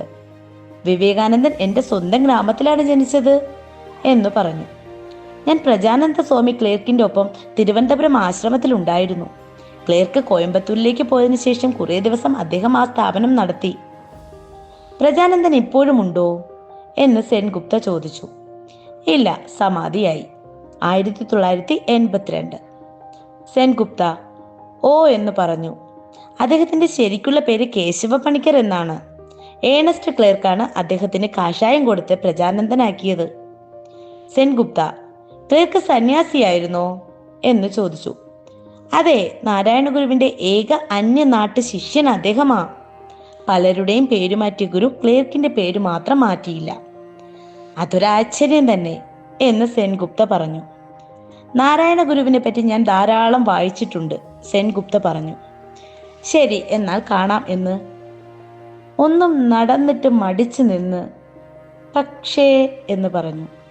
സാർ എന്ന് ഞാൻ ചോദിച്ചു. അല്ല, ഓക്കെ, പറയൂ സാർ. അല്ല, എനിക്ക് നിന്നെ വിഷമിപ്പിക്കാൻ താല്പര്യമില്ല. ഇല്ല സാർ, പറയൂ.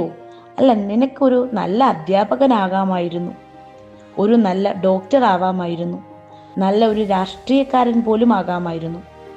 ഇത് നല്ല രംഗമാണോ എന്ന് എനിക്ക് സംശയമുണ്ട്. നീ വിചാരിക്കുന്നത് പോലൊന്നും അല്ല ഇത്. എന്നാ കാണാം. പെട്ടെന്ന് എൻ്റെ കൈപിടിച്ച് കുലുക്കിയിട്ട് നേരെ ലിഫ്റ്റിലേക്ക് നടന്നുപോയി അയാൾ. സെൻഗുപ്ത എന്താണ് പറഞ്ഞതെന്ന് ഞാൻ അതിനുശേഷവും ഓരോ ദിവസവും അറിയുകയായിരുന്നു. എങ്ങും എപ്പോഴും ഞാൻ വെളിയിൽ നിർത്തപ്പെട്ടു. IAS ട്രെയിനിങ് എന്നത് ഒരു സാധാരണ മനുഷ്യനെ ഞാൻ ഭരിക്കാൻ വേണ്ടി ജനിച്ചവൻ എന്ന മിഥ്യാധാരണ ഉണ്ടാക്കാനുള്ളത് മാത്രമാണ്. പക്ഷെ എന്നോട് ആരും അത് പറഞ്ഞില്ല. എന്നോട് പറഞ്ഞ ഓരോ വാക്കിനും, നീ കരുണ കൊണ്ട്, ഞങ്ങളുടെ നീതിബോധം കൊണ്ട് നീ ഇവിടെ വന്നു ഞങ്ങളുടെ ഒപ്പം ഇരിക്കുന്നു. അതിനാൽ നീ ഞങ്ങൾക്ക് ആശ്രിതനായിരുന്നു കൊള്ളൂ, ഞങ്ങളുടെ നന്ദിയോടെ ഇരിക്കൂ. ഞാൻ തമിഴ്നാട്ടിലേക്ക് നിയമിക്കപ്പെട്ടു.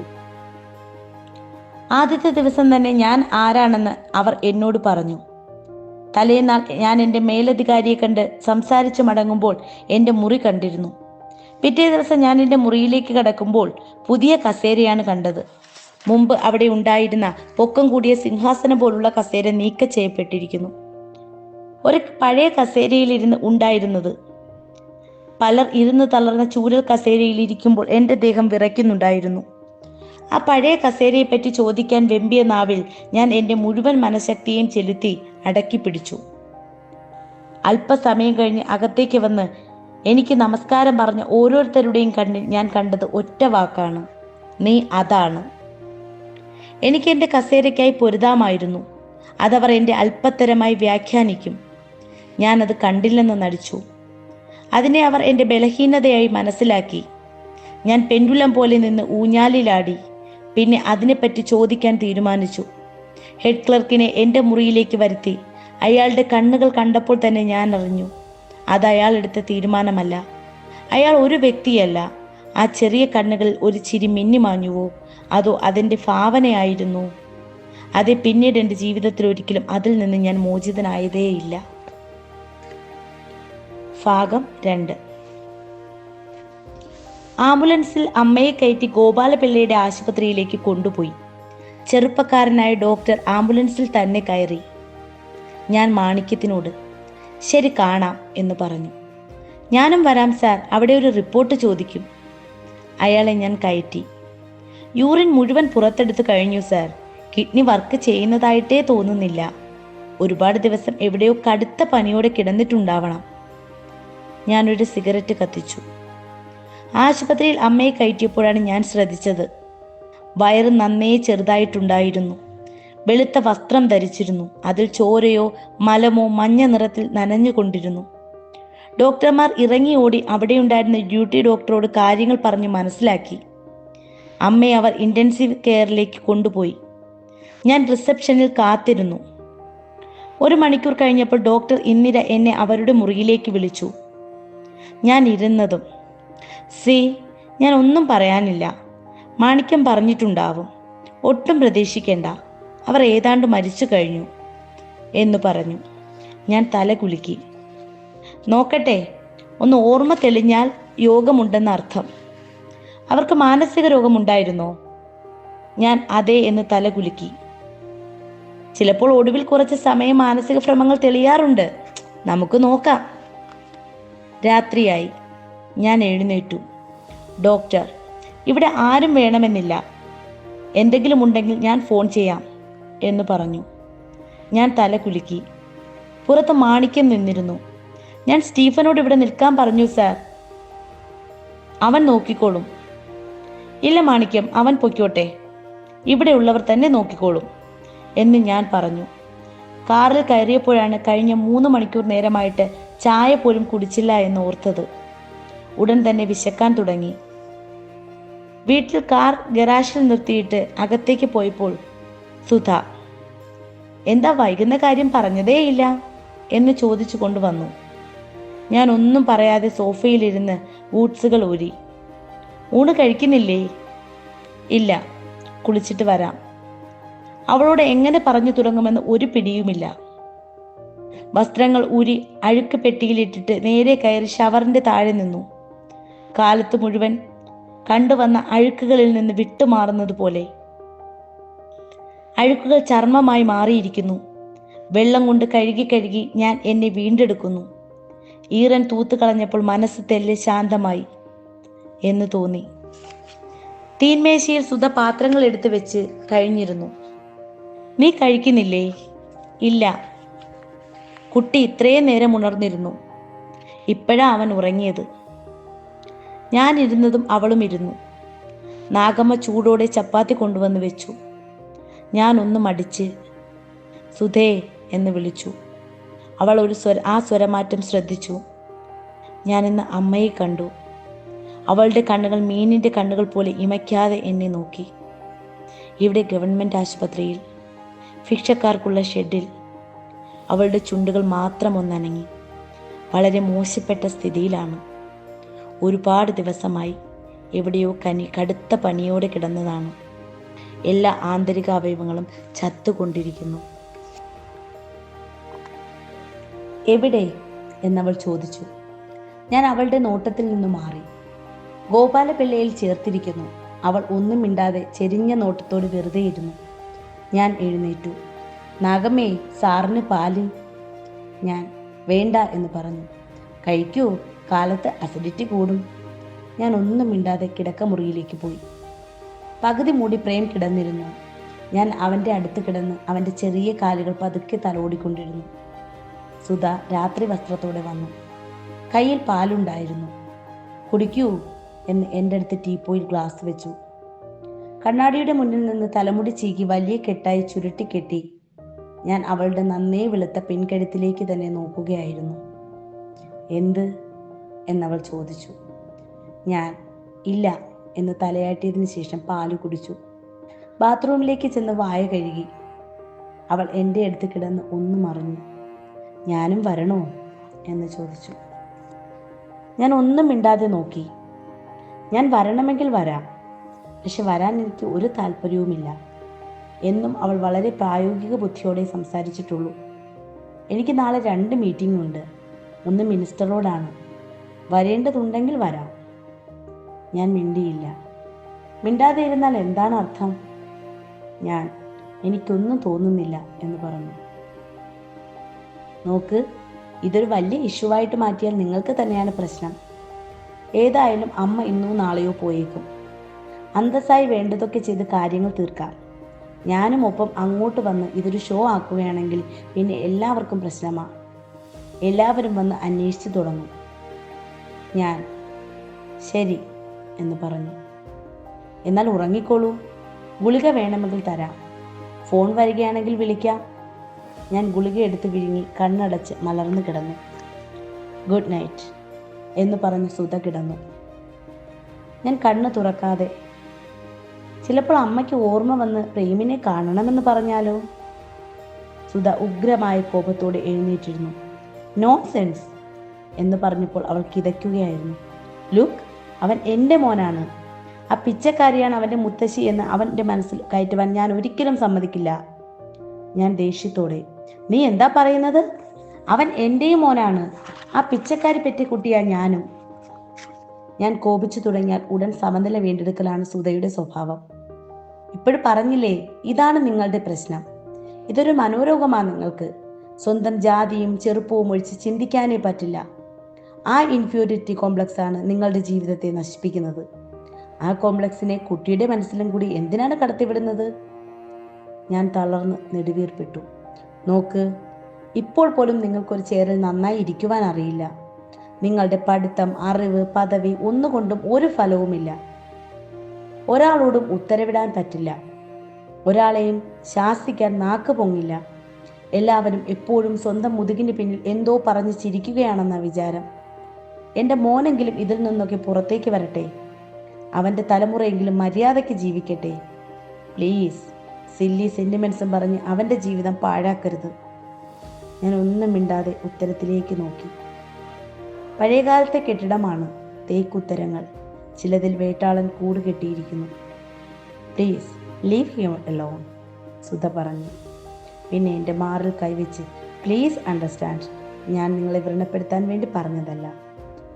ഞാൻ അവളുടെ കൈയുടെ മീതെ എൻ്റെ കൈവച്ചു. അതെനിക്കറിയാം. അവൾ എൻ്റെ ദേഹത്തൊന്ന് ചാഞ്ഞു. അമ്മ നിങ്ങൾക്കും എനിക്കും വേണ്ടത്ര ചീത്തപ്പേരുണ്ടാക്കി തന്നു കഴിഞ്ഞു. എല്ലാവരും വേണ്ടത്ര ചിരിച്ചു കഴിഞ്ഞു. ഇനിയെങ്കിലും നമുക്ക് അതൊക്കെ ഇല്ലാതെ കഴിയാം. ഗുളിക പ്രവർത്തിച്ചു തുടങ്ങി. ഉറക്കം എൻ്റെ തലയിൽ കയറിയിരുന്നു. ശരി, ഓക്കെ എന്ന് ഞാൻ പറയുന്നത് ഞാൻ വളരെ അകലിൽ നിന്ന് കേട്ടു. കാലത്തെൻ്റെ മനസ്സ് നിശ്ചലമായിരുന്നു. പക്ഷെ പിന്നീട് ആശുപത്രിയിലേക്ക് ഫോൺ ചെയ്ത് സംസാരിച്ചപ്പോൾ പിന്നെയും തിരകൾ അടിച്ചു തുടങ്ങി. അമ്മയുടെ സ്ഥിതിയിൽ ഒരു മാറ്റവും ഉണ്ടായിരുന്നില്ല. ഞാൻ 9 മണിക്ക് അങ്ങോട്ട് തിരിച്ചു. എൻ്റെ കൈകൾ സ്റ്റിയറിങ്ങിൽ വഴുതി. കാലുകൾ വിറച്ചുകൊണ്ടിരുന്നു.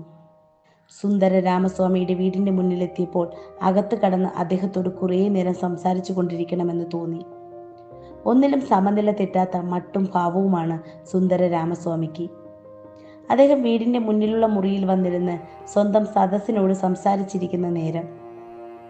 എന്നും 7-8 ആളുകളെങ്കിലും ഉണ്ടാവും. സാഹിത്യം, ചരിത്രം, സിനിമ, മറ്റൊരാളുടെ സംഭാഷണം ശ്രദ്ധിക്കുന്നതിൽ സുന്ദര രാമസ്വാമിക്ക് സമാനമായി മറ്റൊരാളെ ഞാൻ കണ്ടിട്ടില്ല.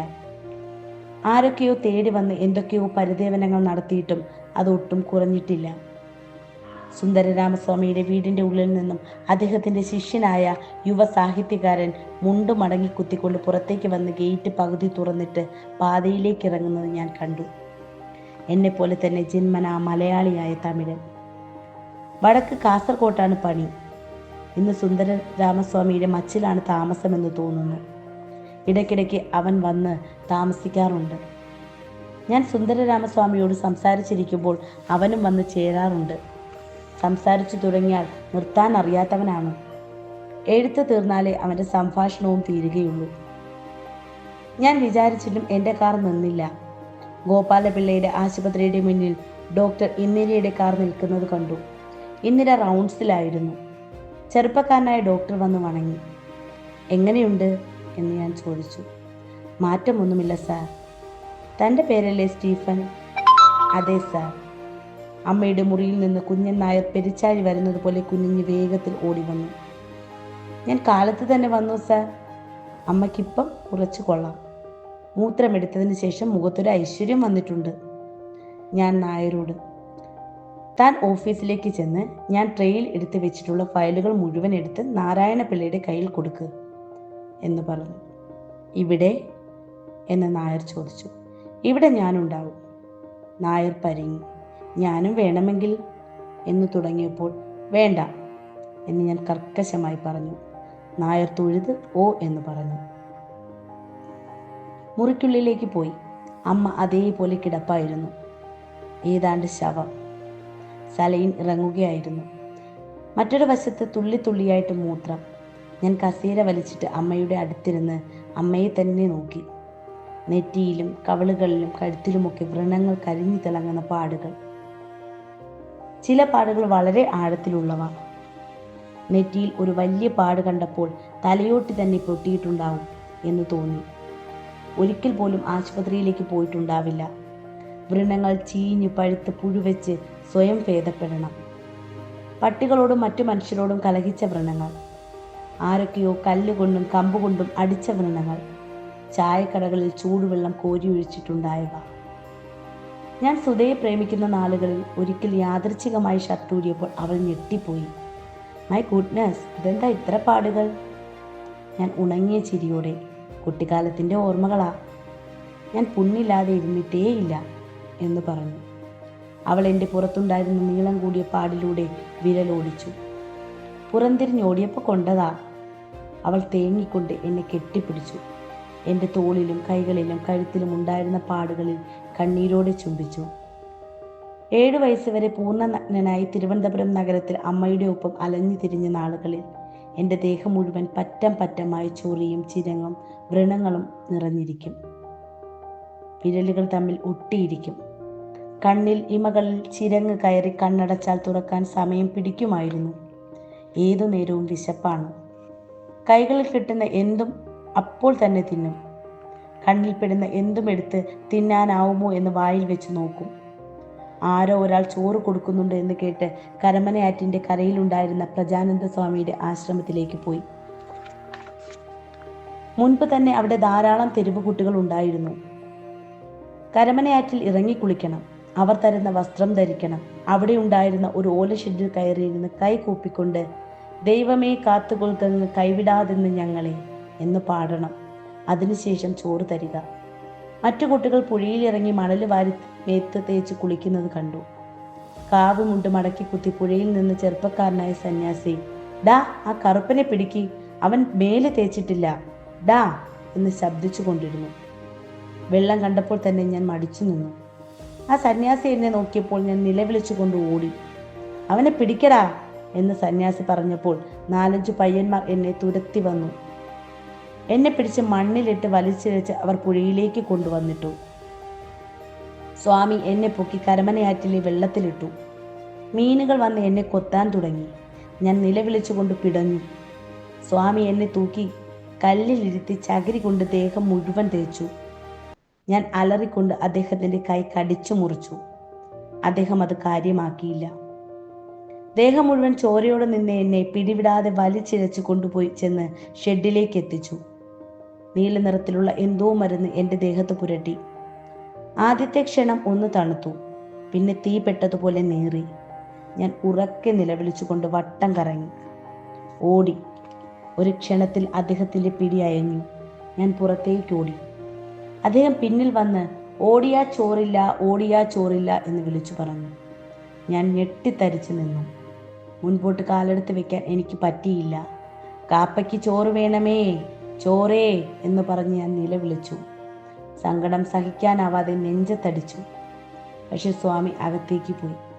കാപ്പയ്ക്ക് ചോറേ, കാപ്പയ്ക്ക് ചോറേ എന്ന് കരഞ്ഞുകൊണ്ട് ഞാൻ നിന്നു. ദേഹത്ത് നീറ്റൽ കുറഞ്ഞു തുടങ്ങി. പല സ്ഥലങ്ങളിൽ നിന്നും മടിച്ചും പതുക്കെ ഞാൻ ആശ്രമത്തിൻ്റെ വാതിക്കലെത്തി. സ്വാമി ചിരിച്ചുകൊണ്ട് പുറത്തേക്ക് വന്ന് എന്നെ പിടിച്ച് തൂക്കിയെടുത്തു കൊണ്ടുപോയി. ഉള്ളിൽ ഒരു മുറിയിൽ ചാണകം മെഴുകി നിലത്തിരുത്തി. എൻ്റെ മുന്നിൽ ഞാൻ കിടക്കാവുന്നത്ര വലിയ തൂശനില വിരിച്ചിട്ടു. അതിൽ വലിയ തവി കൊണ്ട് ചോറ് വാരി വെച്ചു. ഞാൻ കൈ നീട്ടി. തിന്നും എന്ന് പറഞ്ഞു. സ്വാമി പിന്നെയും ചോറ് വിളമ്പി. ഞാൻ തിന്നും എന്ന് പറഞ്ഞു. സ്വാമി പിന്നെയും ചോറ് വിളമ്പി. ഞാൻ തിന്നും എന്ന് പറഞ്ഞു. പാത്രത്തിൽ ബാക്കിയുണ്ടായിരുന്ന ചോറ് മാത്രമായിരുന്നു എൻ്റെ കണ്ണിൽ. തിന്നടാ എന്ന് പറഞ്ഞ് സ്വാമി ഒരുപാട് ചോറ് കോരി വെച്ചു. ഞാൻ തിന്നും എന്ന് പറഞ്ഞപ്പോൾ ചിരിച്ചുകൊണ്ട്, ആദ്യം ഇത് തിന്നടാ തീക്കൊള്ളി, വേണമെങ്കിൽ പിന്നെയും തരാം എന്ന് സ്വാമി പറഞ്ഞു. ഞാൻ ഇലയോടെ ചോറ് കയ്യിലെടുത്ത് എഴുന്നേൽക്കാൻ ശ്രമിച്ചപ്പോൾ എൻ്റെ തലയിൽ മെല്ലെ ഒന്ന് തട്ടി, ഇരുന്ന് തിന്നടാ എന്ന് പറഞ്ഞു. അവിടെ ഇരുന്ന് ചോറ് വാരി ഉണ്ടു തുടങ്ങി. ചോറ് വായിൽ വെക്കുമ്പോൾ കേൾക്കാവുന്ന തെറിക്ക് വേണ്ടി എൻ്റെ ശരീരം മുഴുവൻ കാതോർത്തു. ആദ്യത്തെ ഉരുള ഉണ്ടിട്ട് ഞാൻ എഴുന്നേൽക്കാൻ പോയപ്പോൾ സ്വാമി തിന്നടാ എന്ന് പിന്നെയും എന്നെ ശാസിച്ചു. ഞാൻ പതുക്കെ ചോറിൽ സ്വയം മറന്ന് ഉരുളകൾ ഉരുട്ടി വായിലിട്ട് കൊണ്ടേയിരുന്നു. ചോറിൻ്റെ മലകൾ, ചോറിൻ്റെ മണൽപ്പരപ്പ്, ചോറിൻ്റെ വെള്ളപ്പൊക്കം, ചോറിൻ്റെ ആന, ചോറിൻ്റെ കടൽ, ചോറും ഞാനും മാത്രമായിരുന്നു അപ്പോൾ. ഒരു ഘട്ടത്തിൽ എനിക്ക് ഉണ്ണാൻ കഴിയാതെയായി. അത് ഞാൻ ഒരിക്കലും അറിഞ്ഞിരുന്നില്ല. എന്തുകൊണ്ടാണ് ചോറുണ്ണാൻ കഴിയാത്തത് എന്ന് മനസ്സിലാകാതെ ഞാൻ ചോറ് വാരി പിന്നെയും വായിലേക്ക് നിറച്ചു. ഓക്കാനിച്ച് ഞാൻ വിറകൊണ്ടു. എങ്കിലും എനിക്ക് നിർത്താൻ കഴിഞ്ഞില്ല. എൻ്റെ ദേഹം മുഴുവൻ ചോറ് നിറഞ്ഞിരിക്കുന്നത് പോലെ. എൻ്റെ വയറ് വലിയൊരു കലം പോലെ ഉരുണ്ട് തിളങ്ങി. ഒരു മീശക്കാരൻ, ഡാ താളി, നിന്റെ വയറ് നിറഞ്ഞല്ലോടാ, വയറ്റിൽ പേന് വെച്ച് കൊല്ലാമെന്നാണല്ലോ തോന്നുന്നത് എന്ന് പറഞ്ഞു. അയാൾ എന്നെ തല്ലാൻ പോകുന്നു എന്ന് കരുതി ഞാൻ ഒഴിഞ്ഞു മാറി. ഡാ ഇരിക്കേ, നിന്നെ ആരും ഇവിടെ ഒന്നും ചെയ്യില്ല. നിനക്ക് ഇനിയും ചോറ് വേണോ? വേണമെന്ന് ഞാൻ തലയാട്ടി. ഇനിയും ചോറുണ്ടാ, നീ ഇലമങ്കായ മാതിരി പൊട്ടി ചോറ് പഞ്ഞിയായി പുറത്തേക്ക് വരും. നാളെ വാ. വരുമോടാ? ഞാൻ അതേ എന്ന് തലയാട്ടി. നാളെ വാ, ഇവിടെ വന്ന് സ്വാമി പഠിപ്പിക്കുന്ന പാട്ടും അക്ഷരവും പഠിച്ച നിറച്ച് ചോറ് കിട്ടും. അങ്ങനെയാണ് ഞാൻ പ്രജാനന്ദന്റെ ആശ്രമത്തിലേക്ക് സ്ഥിരമായി പോയി തുടങ്ങിയത്. അവിടെ അപ്പോൾ ഏതാണ്ട് 30 കുട്ടികൾ പഠിച്ചുകൊണ്ടിരുന്നു. കുട്ടികളെ ചേർക്കാനാണ് ചോറ് കൊടുത്തിരുന്നത്. ചോറിൽ ആകൃഷ്ടരായി വരുന്ന കുട്ടികളെയും സന്യാസിയായ ബോധാനന്ദൻ സ്കൂളിലേക്ക് കൊണ്ടുചെന്ന് ചേർക്കും. പ്രജാനന്ദൻ തുടങ്ങിയ ആശ്രമത്തിലെ പള്ളിക്കൂടം നടത്തിയിരുന്നത് ബോധാനന്ദനായിരുന്നു. കറുത്ത നീണ്ട താടിയും സ്ത്രീകളെ പോലെ തലമുടിയുമുള്ള പൊക്കം കുറഞ്ഞ ബലിഷ്ഠനായ മനുഷ്യൻ. ആ പ്രായത്തിൽ ഞാൻ ഏറ്റവും ഇഷ്ടപ്പെട്ടിരുന്നത് ബോധാനന്ദന്റെ കൈകളെയാണ്. എന്നെ പുഴയിൽ കുളിപ്പിച്ചതിന് ശേഷം അദ്ദേഹം എന്നെ തൂക്കിയെടുക്കുന്നതിനായി ഞാൻ ദാഹിച്ചു. അദ്ദേഹത്തിന്റെ അടുത്ത് ചെന്ന് നോക്കിക്കൊണ്ട് നിൽക്കും. അദ്ദേഹം എന്നെ ശ്രദ്ധിച്ചില്ലെങ്കിൽ അദ്ദേഹത്തിന്റെ കാലിൽ പൂച്ചക്കുട്ടി പോലെ പതുക്കെ ഉരുമു. അദ്ദേഹം പെട്ടെന്ന് ചിരിച്ചുകൊണ്ട് എന്നെ മുകളിലേക്ക് പൊക്കി ആകാശത്തിലേക്ക് എറിഞ്ഞു പിടിക്കും. പക്ഷിയെ പോലെ ഞാൻ കാറ്റിൽ പറന്നെഴുന്നേറ്റ് താഴേക്ക് വരും. ചിരിച്ചുകൊണ്ട് നിന്നും നിന്നും എന്ന് പറഞ്ഞുകൊണ്ട് അദ്ദേഹത്തിന്റെ പിന്നിലോടും. ഇന്നും എന്നായിരുന്നു ഞാൻ എന്തിനും പ്രതികരിച്ചിരുന്നത്. ബോധാനന്ദന്റെ പള്ളിക്കൂടത്തിൽ ചെന്ന് ഞാൻ പഠിച്ചു തുടങ്ങി. പൂജയ്ക്ക് പ്രജാനന്ദ സ്വാമി വന്നിരിക്കും. അന്ന് തന്നെ അദ്ദേഹത്തിന്റെ താടി നരച്ചു തുടങ്ങിയിരുന്നു. ചെറിയ ശരീരവും സ്ത്രീകളുടെ ശബ്ദവുമുള്ള വെളുത്ത മനുഷ്യൻ. ഒരുപാട് നേരം അദ്ദേഹം കണ്ണടച്ച് വെറുതെ ഇരിക്കുന്നത് ഞാൻ കൗതുകത്തോടെ നോക്കിയിരിക്കും. പ്രജാനന്ദന്റെ ആശ്രമം വിജയമോ പരാജയമോ എന്ന് എനിക്കിന്ന് പറയാനാവില്ല. അവിടെ എപ്പോഴും 10-20 കുട്ടികളെങ്കിലും ഉണ്ടായിരുന്നു. ദിവസവും 100 ആളുകളെങ്കിലും അവിടെ ഭക്ഷണം കഴിച്ചു. പക്ഷെ 10 കുട്ടികൾ പോലും അവിടെ തുടർച്ചയായി പഠിച്ചിരുന്നില്ല. ഇടയ്ക്കിടെ കുട്ടികളുടെ അച്ഛനമ്മമാർ വന്ന് ബോധാനന്ദനെ ചീത്ത പറഞ്ഞ് കുട്ടികളെ ബലമായി കൂട്ടിക്കൊണ്ടുപോയി. കുറേ ദിവസം അവിടെ കഴിഞ്ഞതിനു ശേഷം കുട്ടികൾ തന്നെ മടുത്ത് ഓടിപ്പോയി. കുറെ നാൾ കഴിഞ്ഞ് അവർ ചൊറിയും ചിരങ്ങും നിറഞ്ഞ് അഴുക്കും നാറ്റവുമായി കരഞ്ഞുകൊണ്ടുവന്ന് വാതുക്കൽ നിന്നു. ബോധാനന്ദന് അതൊന്നും കാര്യമല്ലായിരുന്നു. അദ്ദേഹം എന്നും ഉത്സാഹവാനായിരുന്നു. ഞാനവിടെ താമസിച്ചു തുടങ്ങി 4-ാം ദിവസം തന്നെ എൻ്റെ അമ്മ വന്ന് എന്നെ കൂട്ടിക്കൊണ്ടുപോയി. ഞാൻ നഗരത്തിലെങ്ങും അവരോടൊപ്പം അലഞ്ഞു. അന്നൊക്കെ തിരുവനന്തപുരം നഗരത്തിൽ എല്ലാ തെരുവുകൾക്കും സമാന്തരമായി പിന്നിൽ വളരെ ഇടുങ്ങിയ ഒരു വഴിയുണ്ടായിരുന്നു. തോട്ടികൾക്ക് സഞ്ചരിക്കാനുള്ള പാത. അത് എല്ലായിടത്തും ചെന്നെത്തുമായിരുന്നു. അന്നൊക്കെ കക്കൂസിലെ മലം തോട്ടികൾ വന്ന് വാരി എടുത്തുകൊണ്ട് പോവുകയാണ് പതിവ്. ഏതെങ്കിലും അഴുക്കുചാലിൽ നിന്ന് തുടങ്ങുന്ന ആ പാതയിലൂടെ നഗരം മുഴുവൻ സഞ്ചരിക്കാനാവും. ഞങ്ങളുടെ ആളുകൾ അതിലൂടെയാണ് നടക്കുന്നത്. അവിടെയാണ് ഞങ്ങൾക്ക് ഭക്ഷണം കിട്ടിയിരുന്നത്. മലം കിടക്കുന്ന കക്കൂസിന്റെ അടുത്ത് തന്നെയാവും ചവറ്റുകുഴി. ചിലപ്പോൾ രണ്ടും ഒന്ന് തന്നെ ആയിരിക്കും. അക്കാലത്ത് തിരുവിതാംകൂറിലെ നായാടികളിൽ പകുതിയും തിരുവനന്തപുരത്തായിരുന്നു. ബാക്കിയുള്ളവർ തിരുനെൽവേലിയിലും നാഗർകോവിലിലും ചെന്ന് കുടിയേറി. നാട്ടിൻ പുറത്തുള്ളതിലുപോലെ നഗരത്തിലാരും നായാടികളെ കണ്ടുപിടിക്കാറില്ല, അടിച്ചു കൊല്ലാറുമില്ല. അവർക്ക് നഗരത്തിൽ അങ്ങനെ ഒരു മനുഷ്യപ്പറ്റം ഉള്ള കാര്യം തന്നെ അറിയില്ല. സത്യത്തിൽ നായാടികളെ പറ്റിയുള്ള എല്ലാ കണക്കുകളും തെറ്റാണ്. തിരുവിതാംകൂർ മാനുവലുകൾ എഴുതിയവരാരും ഒറ്റ നായാടിയെങ്കിലും കണ്ണുകൊണ്ട് കണ്ടിട്ടുണ്ടാവില്ല. തഹസീൽദാർ പറയുന്ന കണക്കുകൾ വരെ അവർ കുറിച്ചിട്ടു. തഹസീൽദാർ മറ്റുള്ളവർ പറഞ്ഞത് കൂട്ടിപ്പറഞ്ഞു. നായാടികൾ അദൃശ്യരായിരുന്നു. അവർക്ക് പോലും അവരെ കാണാൻ കഴിഞ്ഞിരുന്നില്ല. 1870കളിലെ പഞ്ഞത്തിൽ തെക്കേ ഇന്ത്യയിൽ മാത്രം 3 കോടി ആളുകളാണ് പട്ടിണി കിടന്ന് ചത്തത്. അതിൽ നായാടികൾ മിക്കവാറും ചത്തു മുടിഞ്ഞിരിക്കാനാണ് സാധ്യത. കല്ലിന്റെ ഉള്ളിൽ കഴിയുന്ന തവള പോലെ അവർ ജീവിച്ചിരുന്നതും ആരും അറിഞ്ഞില്ല. ചത്തതും ആരും അറിഞ്ഞിരിക്കില്ല. പക്ഷെ അത് തറപ്പിച്ചു പറയാനാവില്ല. ചവറും അഴുക്കും തിന്നാൻ ശീലിച്ചവരാണ് നായാടികൾ. അവർ അതുമാത്രം തിന്ന് നഗരങ്ങളിൽ ജീവിച്ചിരിക്കാനും ഇടയുണ്ട്. നഗരങ്ങൾ വളർന്നപ്പോൾ ചവറ്റുകൂനകൾ പോലെ വളർന്നു. അവയിൽ ജീവിക്കുന്ന ഒരു കൂട്ടം ആളുകൾ ഉണ്ടായി. അതിലധികവും നായാടികളായിരിക്കാം. കുറെ കഴിഞ്ഞപ്പോൾ ചോറിന്റെ ഓർമ്മ വന്ന് ഞാൻ മടങ്ങി വന്നു. ബോധാനന്ദൻ എന്നെ പിന്നെയും കരമനയാറ്റിൽ കുളിപ്പിച്ച് ഇലയിട്ട് ചോറ് വിളമ്പി തന്നു. ഏതാനും ദിവസങ്ങൾക്കകം ഞാൻ അദ്ദേഹത്തിന്റെ പ്രിയ പുത്രനായി മാറി. കാരണം ഞാൻ പാട്ടുകൾ വളരെ വേഗം കാണാപ്പാടമാക്കി. എനിക്ക് പ്രജാനന്ദ സ്വാമി ധർമ്മപാലൻ എന്ന് പേരിട്ടു. പ്രാർത്ഥനായോഗത്തിൽ പ്രജാനന്ദ സ്വാമി വന്നിരുന്നതും ബോധാനന്ദൻ എന്നോട് ധർമ്മ പാടിക്കോ എന്ന് പറയും. ഞാൻ അത്യുച്ചത്തിൽ ദൈവമേ കാത്തുകൊള്ളുക കൈവിടാതെന്ന് ഞങ്ങളെ എന്ന് പാടിത്തുടങ്ങും. ഏതാനും ദിവസങ്ങൾ കഴിഞ്ഞപ്പോൾ അമ്മ എന്നെ അന്വേഷിച്ചു വന്നു. എന്നെ ബലമായി പിടിച്ചുകൊണ്ടുപോയി. ഇത്തവണ ഞാൻ വേഗം മടങ്ങിയെത്തി. ഇടയ്ക്കിടെ അമ്മ വന്ന് എന്നെ കൂട്ടിക്കൊണ്ടു പോയി തുടങ്ങി. അപ്പോൾ ബോധാനന്ദൻ തടഞ്ഞു. അമ്മ തൊഴുതുകൊണ്ട് സ്വാമി പുള്ളെ കൊടുസ്വാമി എന്ന് നിലവിളിച്ചുകൊണ്ട് ആശ്രമത്തിന്റെ പുറത്ത് പറമ്പിൽ ഇരിക്കും.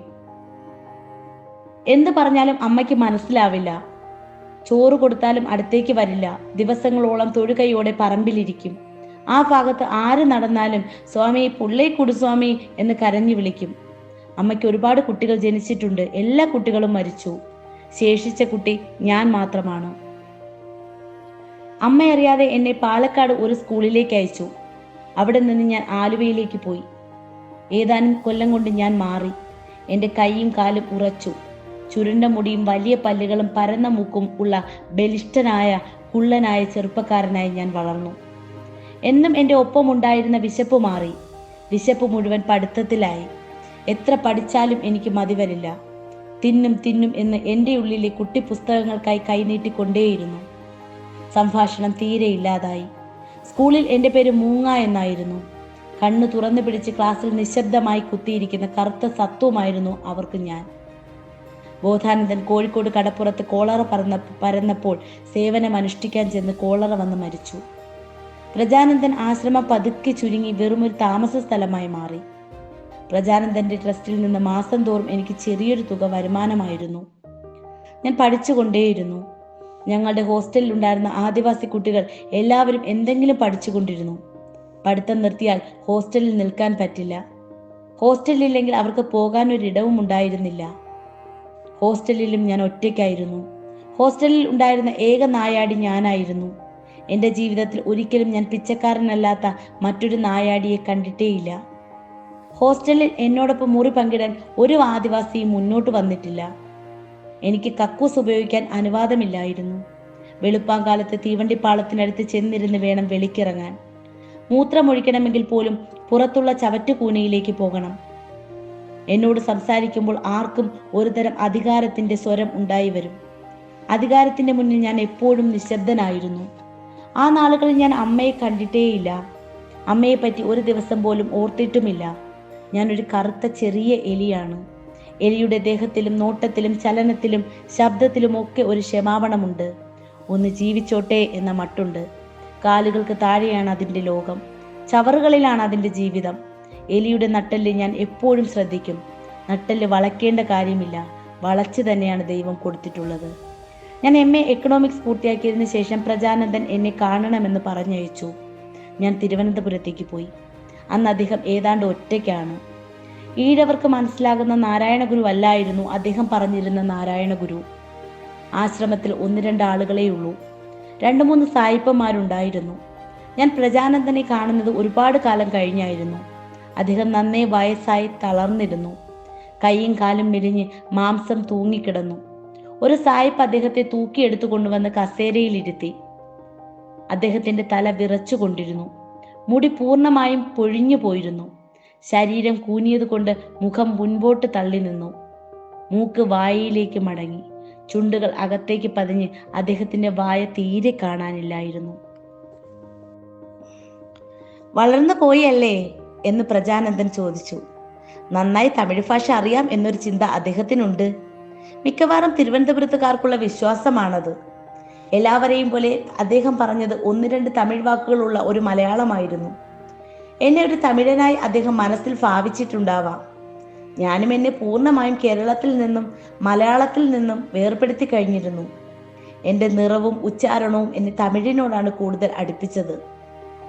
പ്രജാനന്ദൻ തലയും കൈയും വിറച്ചുകൊണ്ടിരുന്നു. ഡിഗ്രി എപ്പോൾ കയ്യിൽ കിട്ടും എന്ന് അദ്ദേഹം ചോദിച്ചു. ഞാൻ ജൂണിൽ കിട്ടും എന്ന് പറഞ്ഞു. എന്ത് ചെയ്യാനാണ് ഉദ്ദേശം? ഞാൻ ഒന്നും മിണ്ടാതെ നിന്നു. എനിക്കൊരു ഉദ്ദേശവും ഉണ്ടായിരുന്നില്ല. നീ സിവിൽ സർവീസിലേക്ക് പോവുക എന്ന് സ്വാമി പറഞ്ഞു. അദ്ദേഹം കൈ പൊക്കിയപ്പോൾ സന്നിബാധ വന്നതുപോലെ കൈ ആടി. ഞാൻ സംസാരിക്കാൻ ശ്രമിച്ചുവെങ്കിലും വാക്കുകൾ വന്നില്ല. ക്ഷമിക്കണം ഗുരു എന്ന് ഞാൻ പറഞ്ഞു. നിന്റെ നാവിൽ ഇംഗ്ലീഷ് വരുന്നില്ലേ? പിന്നെ നീ എന്താണ് പഠിച്ചത്? നല്ല ഇംഗ്ലീഷ് പറയാത്തവൻ ആധുനിക മനുഷ്യനല്ല. ഇംഗ്ലീഷ് പറയാത്തോളം കാലം നീ വെറുമൊരു നായാടിയാണ്. അദ്ദേഹത്തിന് ശബ്ദമുയർത്തിയപ്പോൾ ശ്വാസം മുട്ടി. നാരായണ ഗുരുദേവൻ എല്ലാവരോടും ഇംഗ്ലീഷ് പഠിക്കാൻ പറഞ്ഞത് വെറുതെ അല്ല. ഞാൻ വെറുതെ ഒന്ന് വണങ്ങി. ഇംഗ്ലീഷ് പഠിക്കുക, കഴിയുമെങ്കിൽ 40 വയസ്സ് കഴിഞ്ഞതിന് ശേഷം സംസ്കൃതവും പഠിക്കുക. സംസാരിച്ചതിന്റെ തളർച്ചയിൽ അദ്ദേഹം പുറകിലേക്ക് ചാഞ്ഞു. കൈകളുടെ വിറയൽ വല്ലാതെ കൂടി. 2 കൈകളെയും അദ്ദേഹം തുടയുടെ താഴെ വെച്ചു. അപ്പോൾ 2 കൈമുട്ടുകളും വിറച്ചു. നീ സിവിൽ സർവീസ് എഴുതിക്കോ. വെറുതെ അങ്ങ് ജയിച്ചാൽ പോരാ, റാങ്ക് വേണം. നിന്റെ ഉത്തരക്കടലാസിലേക്ക് ഒരാളും സാധാരണയായി കുനിഞ്ഞു നോക്കാൻ പാടില്ല. ഞാൻ ശരി എന്ന് മാത്രം പറഞ്ഞു. ഞാൻ ജെയിംസിനോട് പറഞ്ഞിട്ടുണ്ട്, ട്രസ്റ്റിൽ നിന്ന് നിനക്ക് 4 കൊല്ലം ചെറിയൊരു തുക തരും. ഞാൻ ഉറച്ച ശബ്ദത്തിൽ 4 കൊല്ലം വേണ്ട, 2 കൊല്ലം മതി എന്ന് പറഞ്ഞു. ഞാൻ പറഞ്ഞത് മനസ്സിലാക്കി സ്വാമി ചെറുതായി ഒന്ന് പുഞ്ചിരിച്ചു. അതെ എന്ന് തലയാട്ടിയതിന് ശേഷം അടുത്തേക്ക് വരൂ എന്നതുപോലെ അദ്ദേഹം വിളിച്ചു. ഞാൻ അടുത്തേക്ക് ചെന്നപ്പോൾ മെലിഞ്ഞ കൈ നീട്ടി എന്നെ കെട്ടിപ്പിടിച്ചു. അദ്ദേഹത്തിൻ്റെ കൈ ഒരു മുതിർന്ന പക്ഷിയുടെ തൂവൽ പൊഴിഞ്ഞ ചിറകുമാതിരി എൻ്റെ തോളിലിരുന്ന് നടുങ്ങി. എൻ്റെ കഴുത്തിൽ ചുറ്റിപ്പിടിച്ച് തോളോട് ചേർത്ത് അദ്ദേഹം നന്നായി വരട്ടെ എന്ന് പറഞ്ഞു. ഞാൻ മുട്ടിലിരുന്ന് അദ്ദേഹത്തിൻ്റെ മടിയിൽ തല വെച്ചു. എനിക്ക് കരയണമെന്ന് തോന്നി. വിറയ്ക്കുന്ന ശബ്ദത്തിൽ സ്വാമി പറഞ്ഞു, ധൈര്യം വേണം, ഒടുങ്ങാത്ത ധൈര്യം വേണം. ഒരുപാട് കൊല്ലം ഓടിയതല്ലേ, ഇനിയൊന്നിരിക്കണം. ഞാൻ കരഞ്ഞു തുടങ്ങി. അദ്ദേഹത്തിൻ്റെ മടിയിൽ എൻ്റെ കണ്ണുനീർ തുള്ളികൾ പൊഴിഞ്ഞു. അദ്ദേഹം കൈകൊണ്ട് എൻ്റെ കാതുകൾ ഒന്ന് പിടിച്ചു വലിച്ചു. ചെറിയ കുട്ടിയായിരിക്കുമ്പോൾ പലപ്പോഴും എന്നോട് അദ്ദേഹം അങ്ങനെ കളിച്ചിട്ടുണ്ട്. അമ്മയെ വിടരുത് കേട്ടോ, അവളെ ഒപ്പം കൂട്ടിക്കോ, എന്ത് വന്നാലും അവളെ വിട്ട് കളയരുത്. അവൾക്ക് നാം രണ്ടാളും ഇതുവരെ ചെയ്തത് മുഴുവൻ കൊടിയ പാപമാണ്. അവൾ ഒന്നും അറിയാത്ത കാട്ടുമൃഗം പോലെയാണ്. മൃഗങ്ങളുടെ ദുഃഖത്തെ നമുക്ക് പറഞ്ഞു തീർക്കാൻ പറ്റില്ല. അതുകൊണ്ട് അതിൻ്റെ ആഴം അഗാധമാണ്. നീ അമ്മയോട് പ്രായശ്ചിത്തം ചെയ്യണം. ഞാൻ നെടുവീർപ്പിട്ട് കണ്ണുകൾ തൂത്തു. ഞാൻ അധികമുണ്ടാവില്ല. ഗുരുപാദം ചേരാൻ ഇനി ദിവസങ്ങൾ മാത്രമേയുള്ളൂ. ഞാൻ ഞെട്ടി. അദ്ദേഹത്തിൻ്റെ മുഖത്തേക്ക് നോക്കി. ഒരു വികാരവുമില്ല. അപ്പോൾ തന്നെ അദ്ദേഹം ഒരു ശിലയായി മാറിക്കഴിഞ്ഞു എന്നെനിക്ക് തോന്നി.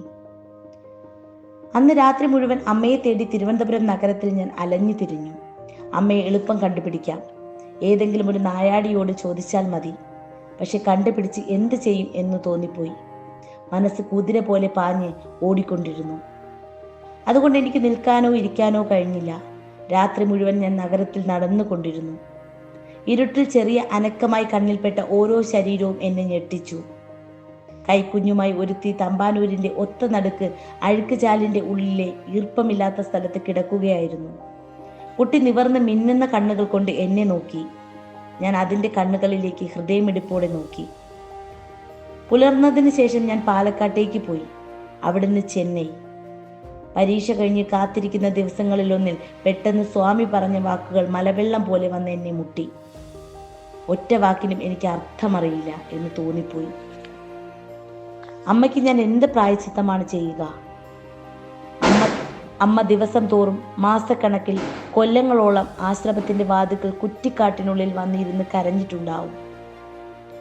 ചാമി, പുള്ളേ താ ചാമി, ചാമി ചെത്തിരുവേൻ ചാമി എന്ന് പറഞ്ഞുകൊണ്ടേയിരിക്കും. ഒരിക്കലും അണയാത്ത ദുഃഖത്തോടെ ഇപ്പോഴും തിരയുന്നുണ്ടാവും. ഇടയ്ക്കിടയ്ക്ക് എവിടെയെങ്കിലും ഇരുന്ന് തലമുടി അഴിച്ചിട്ട് എനക്ക് മോനെ കാപ്പാ, മക്കാ കാപ്പാ എന്ന് പറഞ്ഞ് കരയുന്നുണ്ടാവും. ഒരാൾക്കും അമ്മയോട് ഒന്നും അങ്ങോട്ട് പറയാനാവില്ല. പക്ഷെ എനിക്ക് എന്താണ് ചെയ്യാനാവുക? എത്ര വലിയ ഭാരമാണ് എൻ്റെ മീതെ സ്വാമി പൊക്കി വെച്ചിരിക്കുന്നത്.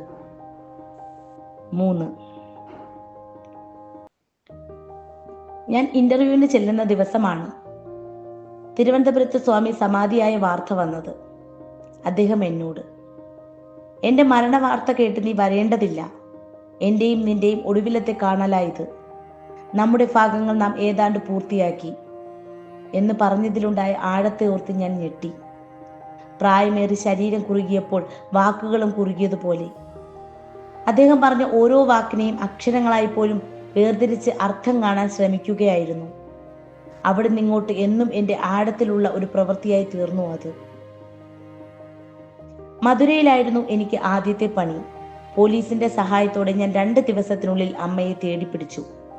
പോലീസ് ജീപ്പിന്റെ പിന്നിലിരുന്ന് നിലവിളിച്ചു കൊണ്ടുവന്ന ആ പരട്ട കിഴവിയാണ് എൻ്റെ അമ്മ എന്ന് കണ്ട ആ ക്ഷണം എൻ്റെ ഉള്ളിൽ മുളച്ച വെറുപ്പിനെ ജയിക്കാൻ ഞാൻ സർവ്വശക്തിയും എടുത്ത് പൊരുതേണ്ടി വന്നു. ഒറ്റ പിടിച്ച ദേഹവും മെലിഞ്ഞു ഒട്ടിയ മുഖവും ദ്രവിച്ച വസ്ത്രങ്ങളുമായി തൊഴുതുകൊണ്ട് കണ്ണീരോടെ കുത്തിയിരുന്ന അമ്മയെ ലാത്തിക്കൊണ്ട് ഓങ്ങിയടിച്ച് ഇറങ്ങടി ശവമേ എന്ന് കോൺസ്റ്റബിൾ ഉത്തരവിട്ടു. അവൾ, വേണ്ട തമ്പ്രാ, ഒന്നും പണ്ണല്ല തമ്പ്രാ, ഒന്നും പണ്ണല്ല അടിയാത്തി പൊന്നു തമ്പ്രാ എന്ന് ഉറക്കെ നിലവിളിച്ച് കരഞ്ഞു. 2 കൈകൊണ്ടും ജീപ്പിന്റെ കമ്പിയിൽ മുറുകെ പിടിച്ചു. വലിച്ച് താഴെ ഇറക്കടാ എന്ന് ഇൻസ്പെക്ടർ പറഞ്ഞു. ഇതാണോ സാർ അക്യൂസ്ഡ് കണ്ടാൽ അറിയാമോ, ഇവളൊരു ശവമാ, പിച്ചക്കാരി. ക്രൈമൊന്നും ഇവറ്റകൾ ചെയ്യൂല. ഞാൻ തലയാട്ടിയപ്പോൾ 2 കോൺസ്റ്റബിൾമാർ അവളെ കൊണ്ടുവന്ന് എൻ്റെ ബംഗ്ലാവിൻ്റെ മുന്നിലിട്ടു. അവൾ ഇഴഞ്ഞ് പൂന്തൊട്ടികളുടെ പിന്നിൽ ഒളിച്ചു. ഒരു ജന്മവാസന എന്ന പോലെ ഇലകൾക്ക് നടുവിൽ അവൾ ഒളിച്ചതിലുണ്ടായിരുന്ന ആ സ്വാഭാവികമായ ചലനത്തെയാണ് ഞാൻ ശ്രദ്ധിച്ചത്. എന്നിലും ഉണ്ടായിരുന്ന അത്. ഞാനും ഒരാപത്ത് കാലത്ത് വളരെ വിദഗ്ധമായി ഇലകളിൽ ഒളിക്കും. ഭയന്ന നായ പോലെ കൈ വിറച്ചുകൊണ്ട് അവൾ അവിടെ ഇരുന്നു. ഞാൻ നോക്കിക്കൊള്ളാം, നിങ്ങൾ പൊയ്ക്കോളൂ. അവർ പോയപ്പോൾ ഞാനാണ് അധികാരി എന്നവൾക്ക് മനസ്സിലായി. എന്നെ നോക്കി കൈകൂപ്പി, തമ്പ്രാ, കൊല്ലാതെ തമ്പ്രാ, കൊല്ലാതെ തമ്പ്രാ എന്ന് കരഞ്ഞു. അവരൊക്കെ പോയതിനു ശേഷം ഞാൻ മെല്ലെ അമ്മയുടെ അടുത്തിരുന്നു. അവൾ വിറച്ചുകൊണ്ട് പൂന്തൊട്ടികളുടെ പിന്നിലേക്ക് കൂടുതൽ നീങ്ങി. അമ്മേ, ഇത് ഞാനാണ് കാപ്പൻ. അമ്മേ, അമ്മ കണ്ണുനീരോടെ തമ്പ്രാ, തമ്പ്രാ എന്ന് പറഞ്ഞുകൊണ്ടിരുന്നു. ഞാൻ അവളുടെ കയ്യിൽ തൊട്ടു. അമ്മേ, ഇത് ഞാനാ, കാപ്പൻ, നിന്റെ മോനാ, കാപ്പനാണിത്. അവൾ ശരീരം നന്നായി ചുരുട്ടി. തമ്പ്രാ, പൊന്നു തമ്പ്രാ എന്ന് കരഞ്ഞുകൊണ്ട് കണ്ണുകൾ മുറുക്കി അടച്ചു. ഞാൻ എഴുന്നേറ്റു. അവളുടെ മോനായി ഞാൻ ഉണ്ടായിരുന്ന കാലഘട്ടം ഞാൻ ഓർത്തു. അവൾക്ക് മനസ്സിലാകുന്ന ഭാഷ ഒന്നു മാത്രമാണ്. അന്ന് എനിക്കും ആ ഭാഷ മാത്രമേ മനസ്സിലാവുകയായിരുന്നുള്ളൂ. ഞാൻ പണിക്കാരനോട് അമ്മയ്ക്ക് ചോറ് കൊടുക്കാൻ പറഞ്ഞു. ഒരു വലിയ ഇല കൊണ്ടുവന്ന് അമ്മയുടെ മുന്നിൽ അവൻ വിരിച്ചപ്പോൾ അമ്മ ഞെട്ടി. നിവർന്നു നോക്കി. അതിൽ ചോറ് കുമിച്ചിട്ടപ്പോൾ ഭീതിയോടെ എന്നെ നോക്കി. കഴിച്ചോളൂ എന്ന് ഞാൻ പറഞ്ഞതും വലിയ ഉരുളകളാക്കി വാരി വാരി തിന്നു തുടങ്ങി. പിന്നെ പെട്ടെന്ന് ഇലയോടെ ചോറ് കൊണ്ട് എഴുന്നേൽക്കാൻ ശ്രമിച്ചു. ഇരുന്നുണ്ടോളൂ എന്ന് ഞാൻ പറഞ്ഞു. അമ്മ പിന്നെയും എഴുന്നേൽക്കാൻ ശ്രമിച്ചപ്പോൾ എന്ന് ഞാൻ ഒച്ചയുണ്ടാക്കി. അമ്മ ഭയത്തോടെ ഇരുന്നുണ്ടു. പിന്നെ ചോറും അവളും വേറെ അല്ലാതായി. ഒരു മൃഗവും ഇത്ര വൃത്തികേടായി ഭക്ഷണം കഴിക്കില്ല എന്ന് എനിക്ക് തോന്നി. കാരണം മൃഗം ഒരിക്കലും ഇത്രയും വിശപ്പ് അറിഞ്ഞിട്ടുണ്ടാവില്ല. മൃഗങ്ങൾക്ക് വർത്തമാനകാലത്തിന്റെ വിശപ്പ് മാത്രമേയുള്ളൂ. ഊണ് കഴിച്ചപ്പോൾ അമ്മ ശാന്തയായി. അവൾക്ക് എൻ്റെ സ്നേഹം മനസ്സിലായി. എന്നെ നോക്കി കറുത്ത പല്ലുകൾ കാട്ടിച്ചിരിച്ചു. ഞാൻ അമ്മയുടെ അടുത്തിരുന്ന്, അമ്മേ, ഇത് ഞാനാണ് കാപ്പൻ, നിന്റെ മോൻ എന്ന് പറഞ്ഞു. ശരി എന്ന് തലയാട്ടി. അവിടുന്ന് രക്ഷപ്പെടാനുള്ള വഴി നോക്കി. അമ്മയുടെ മുഖത്തേക്ക് എൻ്റെ മുഖത്തെ അടുപ്പിച്ച് ഞാൻ പിന്നെയും പറഞ്ഞു, അമ്മേ, ഇത് ഞാനാണ് കാപ്പൻ. അമ്മ പുറത്തേക്കുള്ള വഴി മാത്രം ശ്രദ്ധിക്കുകയായിരുന്നു. ഞാൻ അമ്മയുടെ കറുത്ത കൈ പിടിച്ച് എൻ്റെ മുഖത്ത് വെച്ചു. ആ കൈ കൊണ്ട് എൻ്റെ മുഖം തലോടിച്ചു. അമ്മേ, ഞാൻ കാപ്പനാ. കൈ പിൻവലിച്ച് അമ്മ പെട്ടെന്ന് ഞെട്ടി. എൻ്റെ മുഖത്ത് വിറയ്ക്കുന്ന കൈ കൊണ്ട് തൊട്ടു. പിന്നെ എൻ്റെ മുഖത്തിലെ പാടുകളിൽ അവളുടെ ചുരുണ്ട നഖമുള്ള കൈകൾ പരതി ഓടി. നായാടികൾ പരസ്പരം അറിയുന്നത് പാടുകളിലും വ്രണങ്ങളിലും കൂടിയാണെന്ന് അന്ന് എനിക്ക് അപ്പോഴാണ് മനസ്സിലായത്. അതെ, എൻ്റെ പാടുകളും വ്രണങ്ങളും മാത്രമല്ല ഞാൻ. പെട്ടെന്ന് അമ്മ ലേ കാപ്പാ എന്ന് നിലവിളിച്ച് പാഞ്ഞ് എന്നെ കെട്ടിപ്പിടിച്ചു. കരടി പിടിച്ചതുപോലെ, ചെളിവെള്ളത്തിൽ വീണ് ശ്വാസം മുട്ടുന്നത് പോലെ, മണ്ണിന്റെ ആഴത്തിൽ താഴ്ന്നു പോയതുപോലെ, ദ്രവിച്ച് ദേഹം നശിച്ചതുപോലെ. അമ്മ എന്നെ കെട്ടിപ്പിടിച്ച് എൻ്റെ തല സ്വന്തം മാറിൽ ചേർത്ത് എൻ്റെ പിൻതലയിൽ കൈകൊണ്ട് ആഞ്ഞടിച്ച് കാപ്പാ കാപ്പാ എന്ന് അലമുറയിട്ടു. അവൾ എന്നെ ആക്രമിക്കുകയാണെന്ന് കരുതി പണിക്കാരൻ ഓടി സഹായിക്കാൻ വന്നു. ഞാനും കരയുന്നത് കണ്ട് അവൻ പകച്ചു നിന്നു. ഞാൻ അവനോട് മാറിപ്പോകാൻ ആംഗ്യം കാട്ടി. അമ്മ എൻ്റെ കൈ പിടിച്ച് സ്വന്തം മുഖത്തടിച്ചു. കൈകൊണ്ടും കാലുകൊണ്ടും എന്നെ മുറുകെ പിടിച്ചു. എൻ്റെ ദേഹത്തെ ഒരു പച്ചില പോലെ കശക്കി തൻ്റെ ദേഹത്തിൽ പുരട്ടാൻ വെമ്പുന്നത് പോലെ. കഴുത്തിറുക്കിയ ആടിൻ്റെ ഒച്ചയിലായിരുന്നു അമ്മയുടെ കരച്ചിൽ. എൻ്റെ കവിളും രണ്ടും അമ്മ കടിച്ചു പൊട്ടിച്ചു. മൂക്കിലും വായിലും കണ്ണിലും നിന്ന് ഉറവയെടുത്ത ജലം കൊണ്ട് എൻ്റെ മുഖവും തോളും ഷർട്ടും ഒക്കെ ഈറനാക്കി. ഞാൻ കീഴടങ്ങി അവിടെ കിടന്നുപോയി. സുഹൃത്തായ ഒരു വന്യമൃഗം എന്നെ ബാക്കി വെക്കാതെ തിന്ന് തീർത്തതുപോലെ. പുറത്ത് സംഭാഷണം കേട്ട് ഞാൻ എഴുന്നേറ്റു. സുധയും ഡോക്ടർ ഇന്ദിരയുമാണ്. ഡോക്ടർ എന്നോട്, നൗ ഐ ഗോട്ട് ഇറ്റ്. എനിക്ക് അപ്പോൾ തന്നെ ചെറിയൊരു സംശയമുണ്ടായിരുന്നു എന്ന് പറഞ്ഞു. എന്തിനെ പറ്റിയാണെന്ന് മനസ്സിലായില്ല. ഡോക്ടർ അമ്മയെ പരിശോധിക്കുമ്പോൾ ഞാൻ സുധയെ നോക്കി. അവളുടെ മുഖം വളരെ സാധാരണമായിരുന്നു. ഡോക്ടർ, ഒരു മാറ്റവുമില്ല, നോക്കാം എന്ന് പറഞ്ഞ് എഴുന്നേറ്റു. സുധയോട് കണ്ണുകൊണ്ട് യാത്ര പറഞ്ഞ് പുറത്തേക്ക് പോയി. സുധ, മീറ്റിംഗ് ഒന്നുമില്ലേ എന്ന് ചോദിച്ചു. ഞാൻ ഇല്ല എന്ന് പറഞ്ഞു. നിനക്ക് എന്ന് കുറേ കഴിഞ്ഞ് ഞാൻ ചോദിച്ചപ്പോൾ മിനിസ്റ്റർ വന്നില്ല എന്ന് സുധ പറഞ്ഞു. പിന്നെയും ഏതാനും നിമിഷത്തേക്ക് നിശബ്ദത. സുധ അമ്മയെ നോക്കുന്നതിനെ ഒഴിവാക്കുന്നതായി തോന്നി. ചെറിയൊരു നെടുവീർപ്പോടെ സുധ മൗനത്തെ പൊട്ടിച്ചു. ഇവിടെ ഇരുന്നിട്ട് കാര്യമൊന്നുമില്ല, ഓഫീസിലേക്ക് പൊയ്ക്കോളൂ. ഞാൻ മിണ്ടിയില്ല. വെറുതെ ഗോസിപ്പ് ഉണ്ടാക്കണ്ട, പോകാനാ പറഞ്ഞത്. ഞാൻ പറ്റില്ല എന്ന് തലയാട്ടി. ഇവിടെ ഇരുന്ന് എന്തെടുക്കാനാണ്?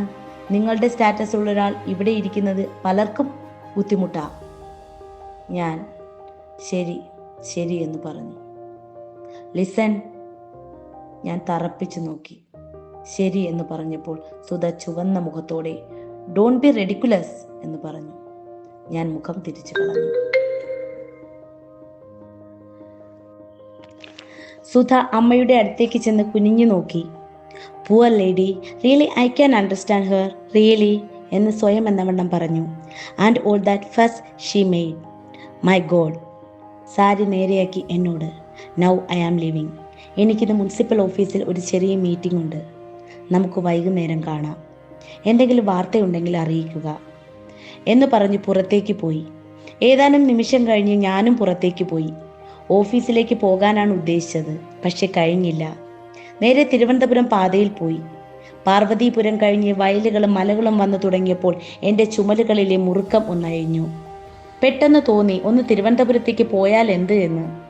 അവിടെ എനിക്ക് ആരുമില്ല. എനിക്ക് കേരളത്തിനോട് ഒരു വെറുപ്പോ അകൽച്ചയോ ഉണ്ട്. എന്നെപ്പോലൊരു കറുത്ത മനുഷ്യന് അവിടെ സ്ഥാനമില്ല എന്ന ചിന്ത.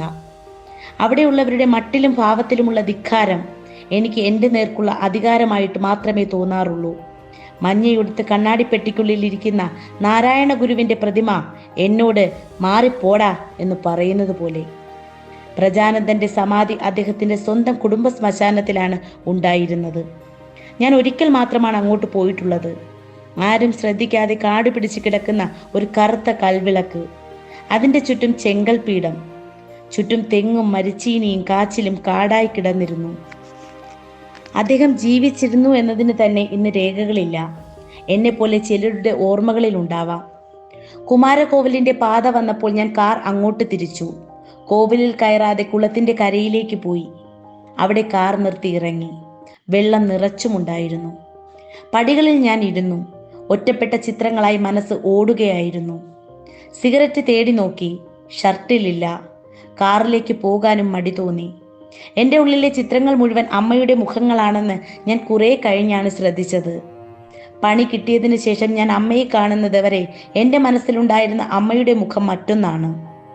അത് വേറെ വേറെ മുഖങ്ങളോട് ചേർന്ന് വളരുകയായിരുന്നു. അമ്മ എൻ്റെ ബോധത്തിൽ വലിയൊരു അമ്മ പന്നി പോലെയായിരുന്നു. ശക്തമായ നടത്തവും ക്രൂരമായ പല്ലുകളും മദം പടർന്ന കണ്ണുകളുമുള്ളവൾ, വരാഹി.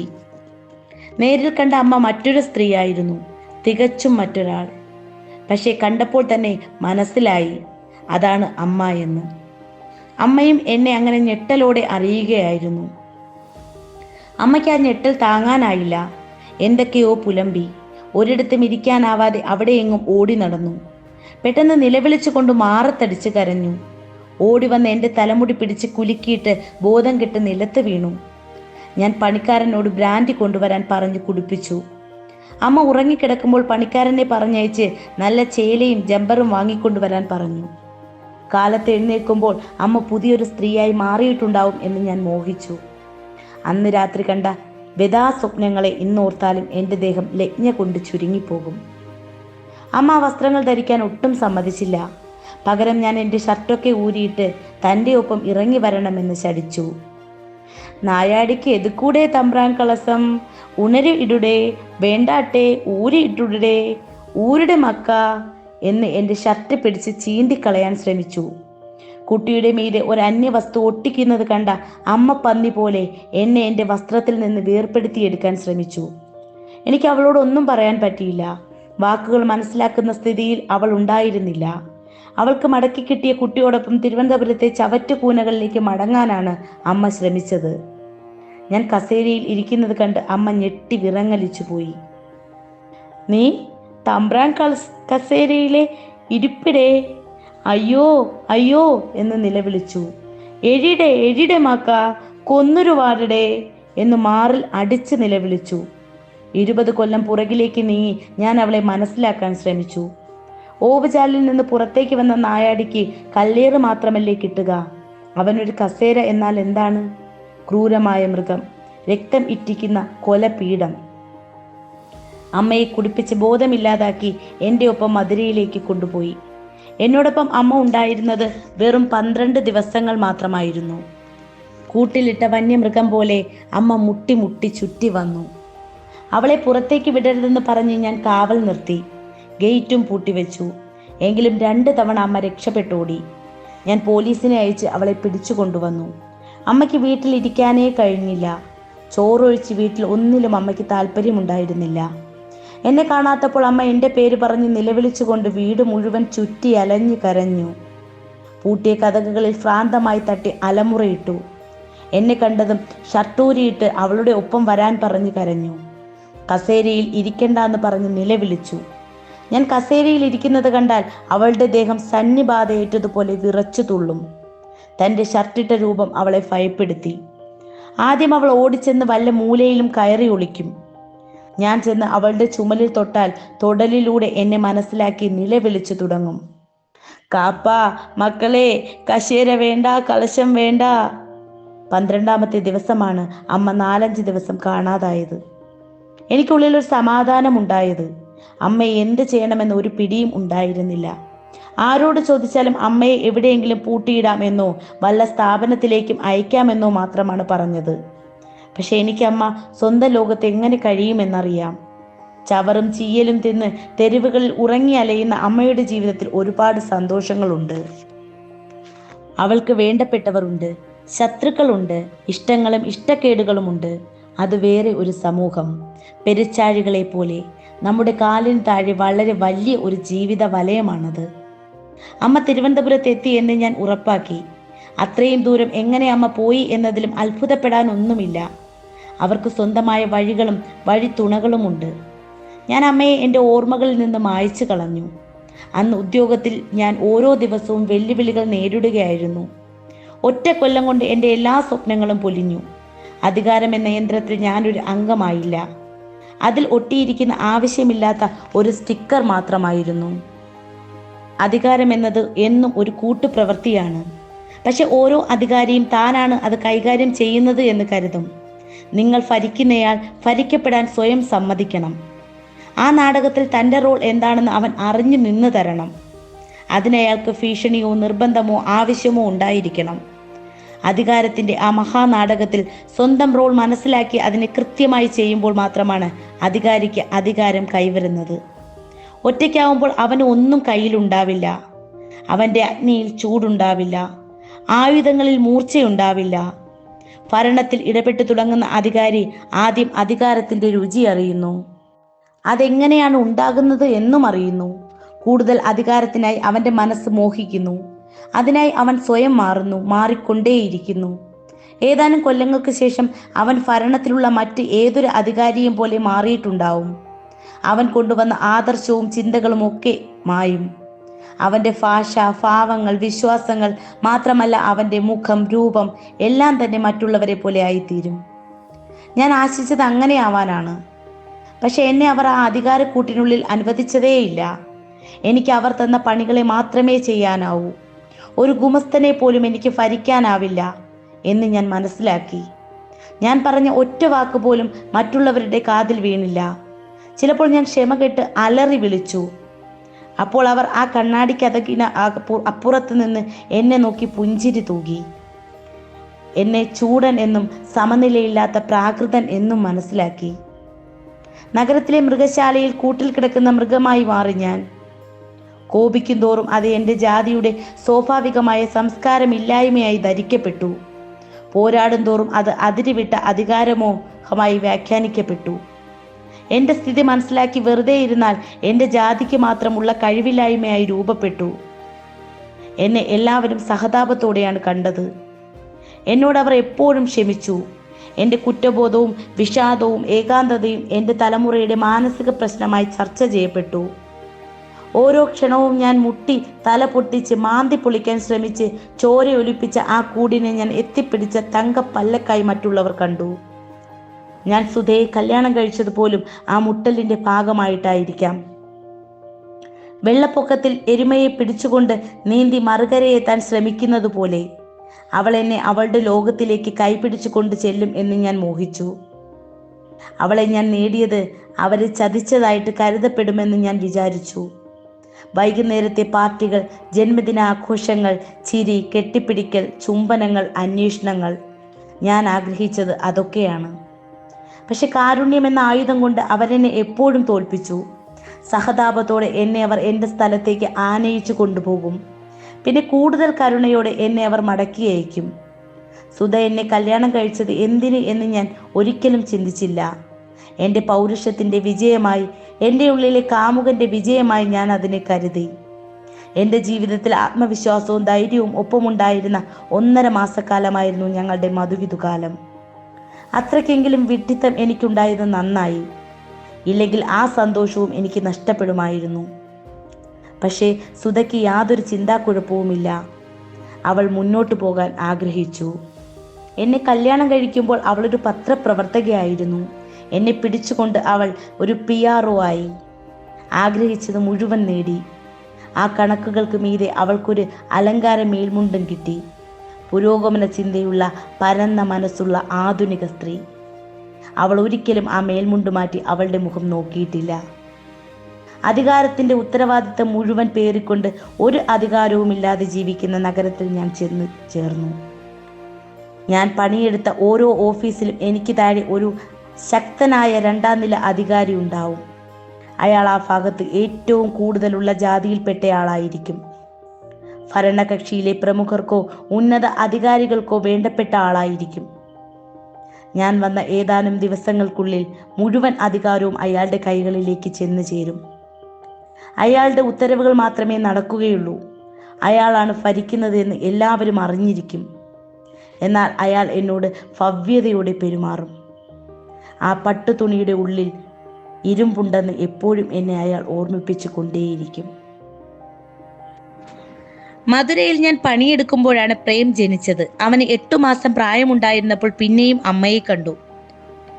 അമ്മയും മറ്റൊരു വൃദ്ധനുമായി എന്നെ കാണാൻ മധുരയിലേക്ക് വന്നു. ഓഫീസിലേക്കാണ് അവർ വന്നത്.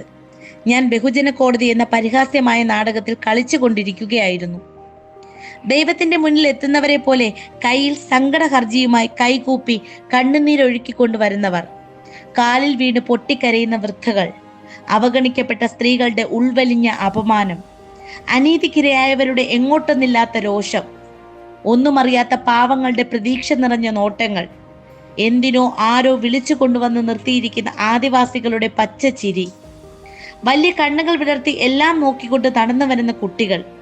ഒരുപാട് ആളുകൾ ഉണ്ടാവും എന്നെ കണ്ടാൽ തന്നെ എല്ലാ പ്രശ്നങ്ങളും തീരും എന്ന് വിശ്വസിക്കുന്നവർ. എൻ്റെ മുന്നിൽ അവർ തിക്കും തിരക്കും കൂട്ടും. ഓരോരുത്തരായി പോവുക, ഞെരിക്കരുത്, തള്ളരുത് എന്ന് മായാണ്ടി പറഞ്ഞുകൊണ്ടേയിരിക്കും. ആ മുഖങ്ങൾ ഓരോന്നും എന്നെ വെപ്രാളപ്പെടുത്തും. അവർ നീട്ടുന്ന കടലാസുകളെ ശ്രദ്ധിച്ച് വായിക്കുന്നു എന്ന ഭാവത്തിൽ അവരെ നോക്കുന്നത് ഞാൻ ഒഴിവാക്കും.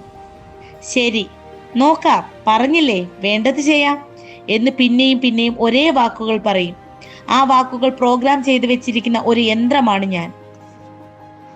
അവർക്കായി ഒന്നും തന്നെ ചെയ്യാൻ കഴിയില്ല എന്ന് അവരോട് തന്നെ തുറന്നു പറയുന്നതിനെ പറ്റി ദിവാസ്വപ്നം കണ്ടുന്ന ആളുകൾ ഉണ്ടായിരുന്നു. പറഞ്ഞിട്ട് എന്താണെന്ന് പിന്നെ കരുതി. പിന്നെയും പിന്നെയും ചവിട്ടി അരച്ച് വാരി പുറത്തിടുന്ന ചവറുകളാണ് ഈ മനുഷ്യർ. ഇതുപോലുള്ള ഏതാനും അന്ധവിശ്വാസങ്ങൾ കൊണ്ടാണ് അവർ ജീവിച്ചു പോകുന്നത്. അതിനെ ഊതിക്കെടുത്താൻ എനിക്കെന്താണ് അവകാശം? പക്ഷെ ഈ ഹർജികൾ മുഴുവൻ വാങ്ങിവെക്കുന്ന ഞാൻ അവരുടെ സ്വപ്നങ്ങളെ വളർത്തി ഒടുവിൽ നശിപ്പിക്കുകയല്ലേ ചെയ്യുന്നത്? പക്ഷെ അவ்விധം ക്രൂരമായി കൈവേടിയപ്പെടുന്നത് അവർക്ക് ശീലമല്ലേ? എത്ര നൂറ്റാണ്ടുകളായി അവർ ഇങ്ങനെ കെഞ്ചി കാലിൽ വീണ് ഭിക്ഷയെടുത്ത് കൈകളിൽ മുത്തി തമ്പുരാനെ എന്നും ദൈവമേ എന്നും ഉടയോനെ എന്നും തിരുമേനി എന്നും നിലവിളിച്ച് വലിച്ചെറിയുന്ന ചണ്ടികൾ വാരി വലിച്ച് തിന്ന് ജീവിക്കുകയല്ലേ? ജീവിച്ചിരിക്കുന്നതിനെ തന്നെ ഒരു വൃത്തികെട്ട അപമാനമായി മാറ്റിവെച്ചിരിക്കുകയല്ലേ അവർ?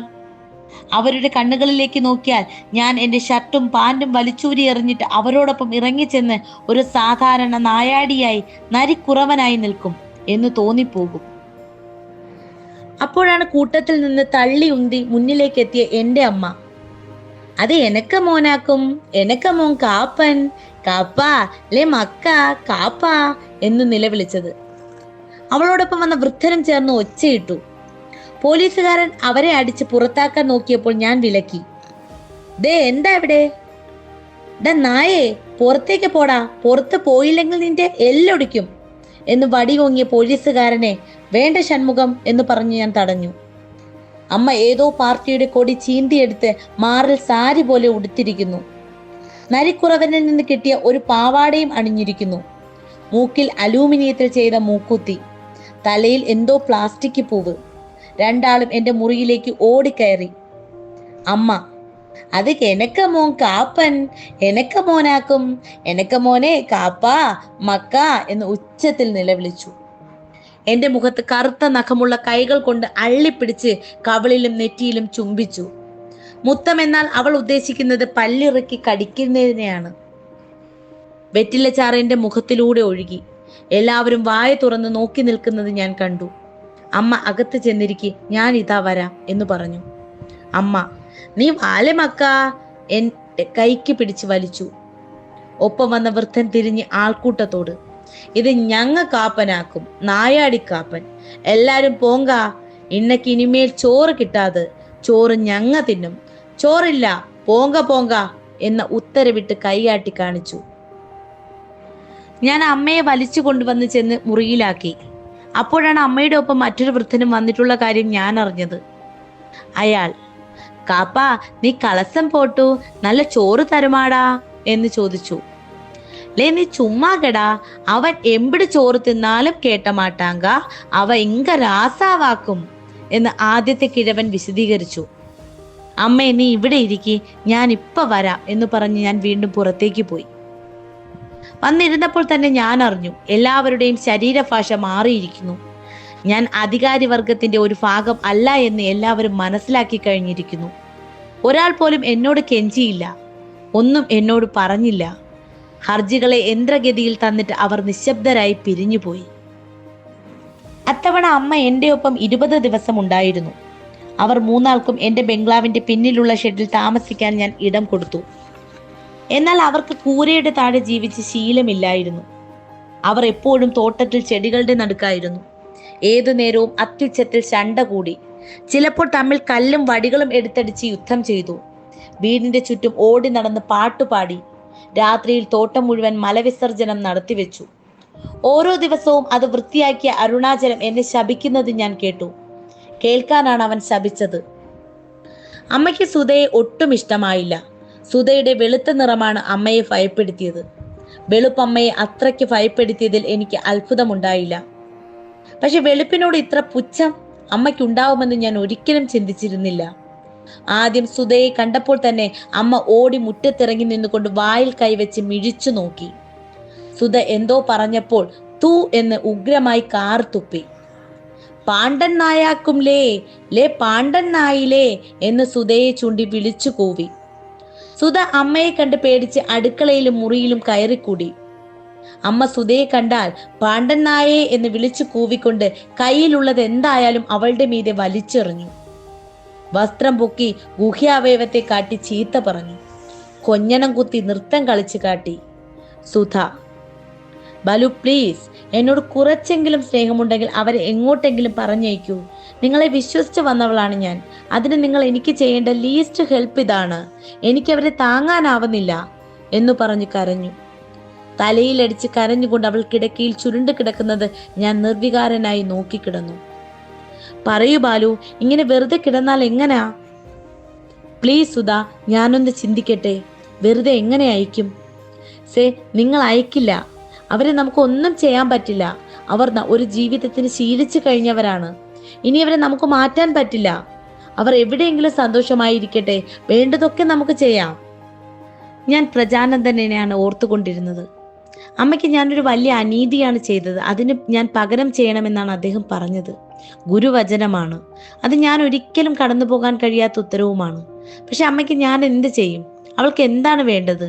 അതിനുള്ളിൽ എൻ്റെ ബംഗ്ലാവിലെ ചോറും അമ്മയ്ക്ക് മടുത്തു കഴിഞ്ഞു. അപ്പോൾ അമ്മയെ മുൻപോട്ട് കൊണ്ടുപോയത് സുധയോടുള്ള വെറുപ്പായിരുന്നു. സ്നേഹം പോലെ തന്നെ വെറുപ്പും അതിരുകളില്ലാത്തതാണ് എന്ന് അന്ന് എനിക്ക് മനസ്സിലായി. കാരണമില്ലാത്ത ജൈവശക്തിയാണ് അമ്മയുടെ വെറുപ്പും സ്നേഹവും. സുധയോട് അമ്മയ്ക്കുള്ള വെറുപ്പ്, അതിന്റെ ആഴം അന്വേഷിച്ചു ചെന്നാൽ എവിടെയാണ് ചെന്നെത്തുക? അമ്മ അടുക്കളയിൽ കയറി കിട്ടിയതൊക്കെ വാരി വലിച്ചു തിന്നും. വീട് മുഴുവൻ വെറ്റ തിന്ന് തുപ്പിവെക്കും. സുധയുടെ ജമ്പറും സാരിയും ബ്രായും പോലും എടുത്തിടും. എടി, എനിക്ക് മോൻ കാപ്പനുള്ളതാക്കുമെടി, നീ പോടി, നീ ഉൻ വീട്ടുക്ക് പോടി. ഓരോ തവണയും അമ്മ സുധയുടെ മുറിയുടെ മുന്നിൽ വന്നു നിന്ന് മൂത്രമൊഴിച്ചിട്ട് പോയി. തന്റെ അതിരുകൾ തീരുമാനിക്കുന്ന മൃഗത്തെ പോലെ. സുധ 2 കൈകൊണ്ടും കാതുകൾ പൊത്തി കണ്ണടച്ച് കുത്തിയിരിക്കും. പക്ഷെ അമ്മ തന്റെ അഴുക്ക് നിറഞ്ഞ കൈകൊണ്ട് പ്രേമിനെ തൊട്ട് തൂക്കുന്നതിനെ മാത്രം അവൾക്ക് താങ്ങാനേ പറ്റിയില്ല. കുട്ടിയെ കൊടുക്കാതെ 2 കൈകൊണ്ടും തടുക്കും. കുട്ടിയുടെ മീതെ കിടന്ന് മറയ്ക്കും. അമ്മ സുധയുടെ മുതുകത്ത് ആഞ്ഞടിച്ചും മുടി പിരിച്ച് വലിച്ചും കാർക്കിച്ചു തുപ്പിയും നിലവിളിക്കും.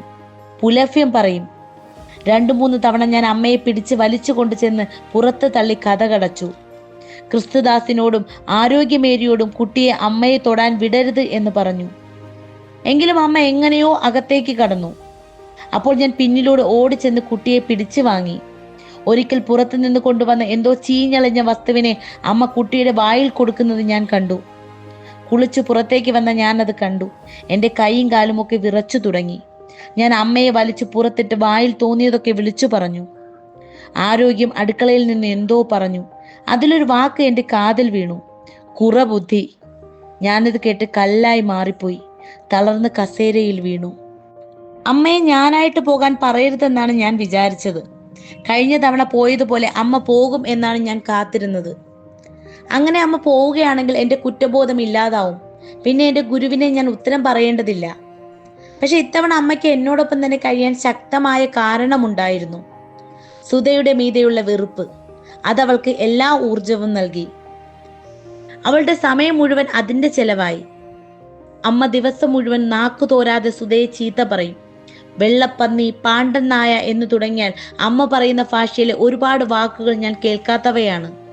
ആ അതിരില്ലാത്ത ജീവശക്തി മൃഗങ്ങളിൽ മാത്രമുള്ളതാണ്. പുറകിലൊരു ചിന്ത ഇല്ലാത്ത മനസ്സ് മാത്രമേ അതിനുള്ള വാഹനമാവുകയുള്ളൂ. ആ 2 വൃദ്ധന്മാർക്കും കാശ് കൊടുത്ത് അമ്മയെ കൂട്ടിക്കൊണ്ടുപോകാൻ ഞാൻ പറഞ്ഞു. അവർ അന്ന് തന്നെ കാശോടെ മറഞ്ഞു. അവർ പോയപ്പോൾ അമ്മ കൂടുതൽ ആവേശമുള്ളവളായി തീർന്നു. രാത്രി അമ്മ തന്നെ പുറപ്പെട്ട് നഗരം മുഴുവൻ അലഞ്ഞു തിരിഞ്ഞ് വെളുപ്പാങ്കാലത്ത് ചവറും ചീഞ്ഞലുമായി വാരിക്കൊണ്ട് മടങ്ങി വന്നു.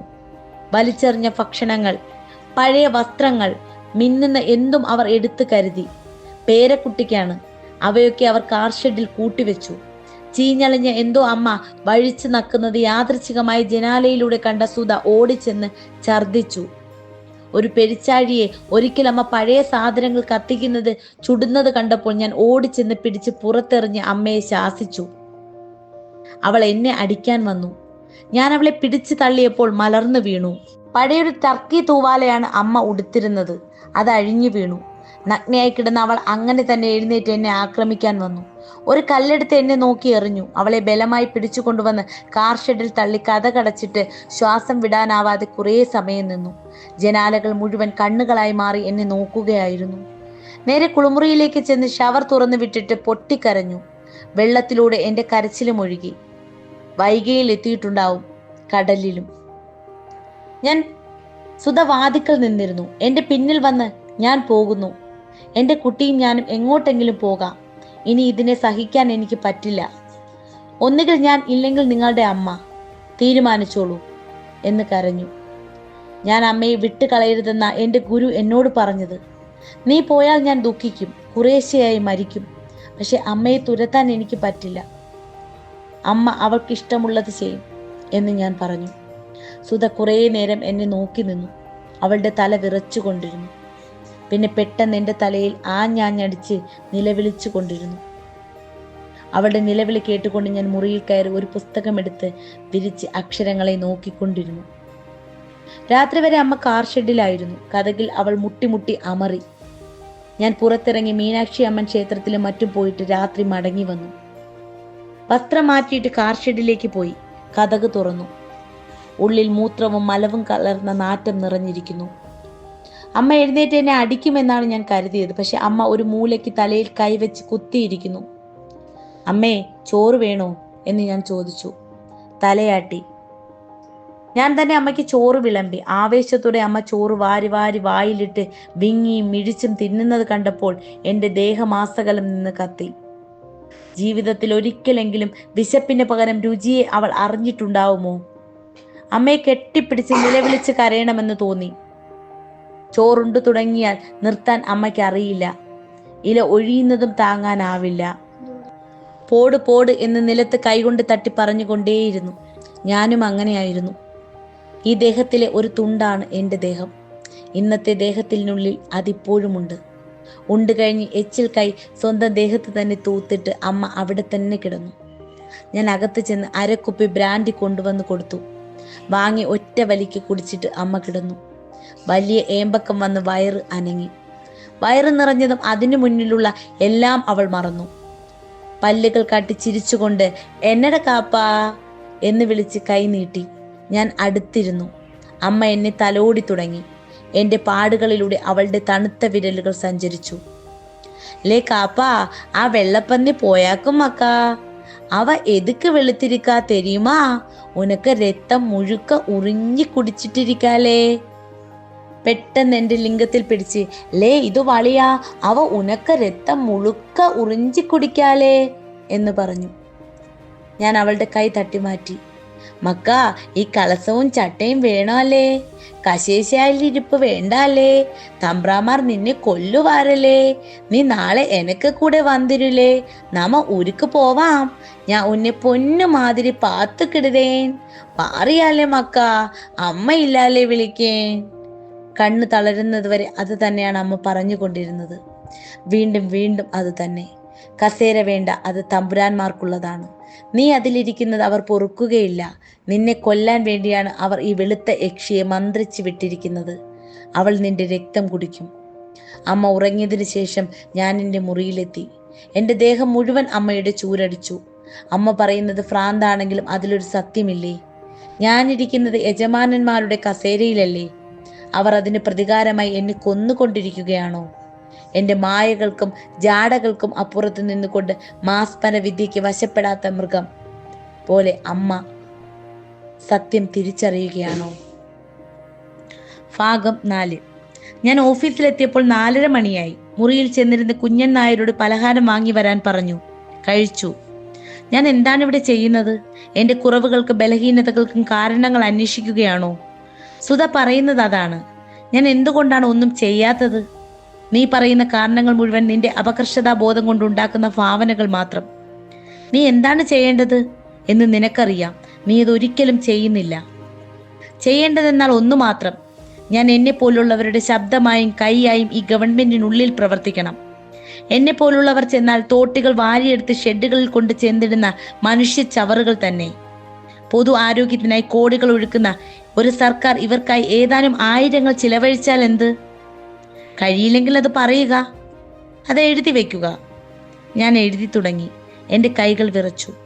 അരുതാത്ത എന്തെന്തോ ചെയ്യുന്നത് പോലെ ചെറിയ ശബ്ദങ്ങൾ കേട്ടപ്പോഴൊക്കെ ഞാൻ ഞെട്ടി. എൻ്റെ റിപ്പോർട്ട് പൂർണ്ണമാക്കിയപ്പോൾ രാത്രിയായി കഴിഞ്ഞിരുന്നു. കഴുതച്ചന്ത ഷെഡുകൾ ഞാൻ കണ്ടത് മുഴുവൻ വിശദമായി എഴുതി. ഉടൻ തന്നെ നടപടി വേണമെന്ന് അഭ്യർത്ഥിച്ചു. എന്ത് നടപടിയാണ് എടുക്കുന്നത് എന്ന് എനിക്ക് 3 ദിവസത്തിനകം എഴുതി അറിയിക്കണം. ഇല്ലെങ്കിൽ എൻ്റെ സ്വന്തം അധികാരം ഉപയോഗിച്ച് ഞാൻ ഡിസ്ട്രിക്ട് മെഡിക്കൽ ഓഫീസറുടെ മീതെ കടുത്ത നടപടി എടുക്കേണ്ടി വരും. DMOയ്ക്കും കത്തിന്റെ പകർപ്പുകൾ അയക്കാൻ കുറിപ്പെഴുതി. പിള്ളയെ അകത്തേക്ക് വിളിച്ച് ഉടൻ തന്നെ ആ കത്തുകൾ അയക്കണമെന്ന് ഉത്തരവിട്ടു. നിറവോടെ ഒരു സിഗരറ്റ് കത്തിച്ചു. വൈകുന്നേരം വീണ്ടും ഒരിക്കൽ കൂടി ആശുപത്രിയിലേക്ക് പോകാൻ ഉദ്ദേശിച്ചതാണ്. പോയില്ല. വീട്ടിലെത്തി ഭക്ഷണം കഴിച്ചിട്ട് ഉടൻ തന്നെ കിടന്നുറങ്ങി. സുധ എന്നോട് എന്തൊക്കെയോ സംസാരിക്കാൻ ആഗ്രഹിച്ചു. പക്ഷെ ഞാൻ അപ്പോൾ വാക്കുകൾ കേൾക്കാവുന്ന സ്ഥിതിയിലായിരുന്നില്ല. 1 മണിക്കൂർ ഉറങ്ങിയിട്ടുണ്ടാവും. ഞാൻ ഉണർന്നു. സുധ ഉറക്കമായിരുന്നു. AC-യുടെ രാഗവും ക്ലോക്കിന്റെ താളവും. പുറത്ത് ചെന്ന് സിഗരറ്റ് കത്തിച്ചു. സിഗരറ്റ് കൂടിയത് കൊണ്ടാണോ ഉറക്കം ഇല്ലാതാവുന്നത്? നാളെ പുലരും വരെ DMOയെ ഞാൻ തന്നെ വിളിച്ച് സംസാരിച്ചാലോ? വേണ്ട, ഒരു ദിവസം ക്ഷമിക്കാം. പത്രക്കാരെയും കൂട്ടിക്കൊണ്ട് ഒരു ആശുപത്രി വിസിറ്റ് ചെയ്യാം. എല്ലാവരെയും ഒന്ന് സഹിക്കാം. അവർ എന്തു പറയും എന്ന് എനിക്ക് നന്നായിട്ടറിയാം. കഴിഞ്ഞ 1.5 കൊല്ലത്തിനിടയ്ക്ക് ഞാൻ കാണാത്തവ കുറവാണ്. അന്തസ്സ്, അഭിമാനം തുടങ്ങിയ വാക്കുകൾ പൊരുൾ തന്നെ എൻ്റെ ജീവിതത്തിൽ ഇല്ലാതായി. അമ്മ അവയുടെ അവസാനത്തെ തടങ്ങളും മായ്ച്ചിട്ടാണ് പോയത്.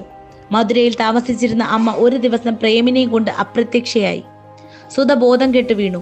ഞാൻ SP യെ വിളിച്ചു പറഞ്ഞു. നഗരം മുഴുവൻ പോലീസ് പരക്കം പാഞ്ഞു. ശരിക്കും 3/4 മണിക്കൂറിൽ അവർ അമ്മയെ പിടിച്ചു. നഗരത്തിലെ പ്രധാനപ്പെട്ട ഒരു ഹോട്ടലിന്റെ പിന്നിലുള്ള എച്ചിൽ കൂനയിൽ മേയുകയായിരുന്നു അമ്മ. കയ്യിൽ കിട്ടിയ അഴുക്ക് മുഴുവൻ പ്രേമിന് കൊടുത്തു കഴിഞ്ഞിരുന്നു. സുധ ഉണ്ടയേറ്റ മൃഗം പോലെ പാഞ്ഞു വന്ന് കുട്ടിയെ പിടിച്ചു വാങ്ങി.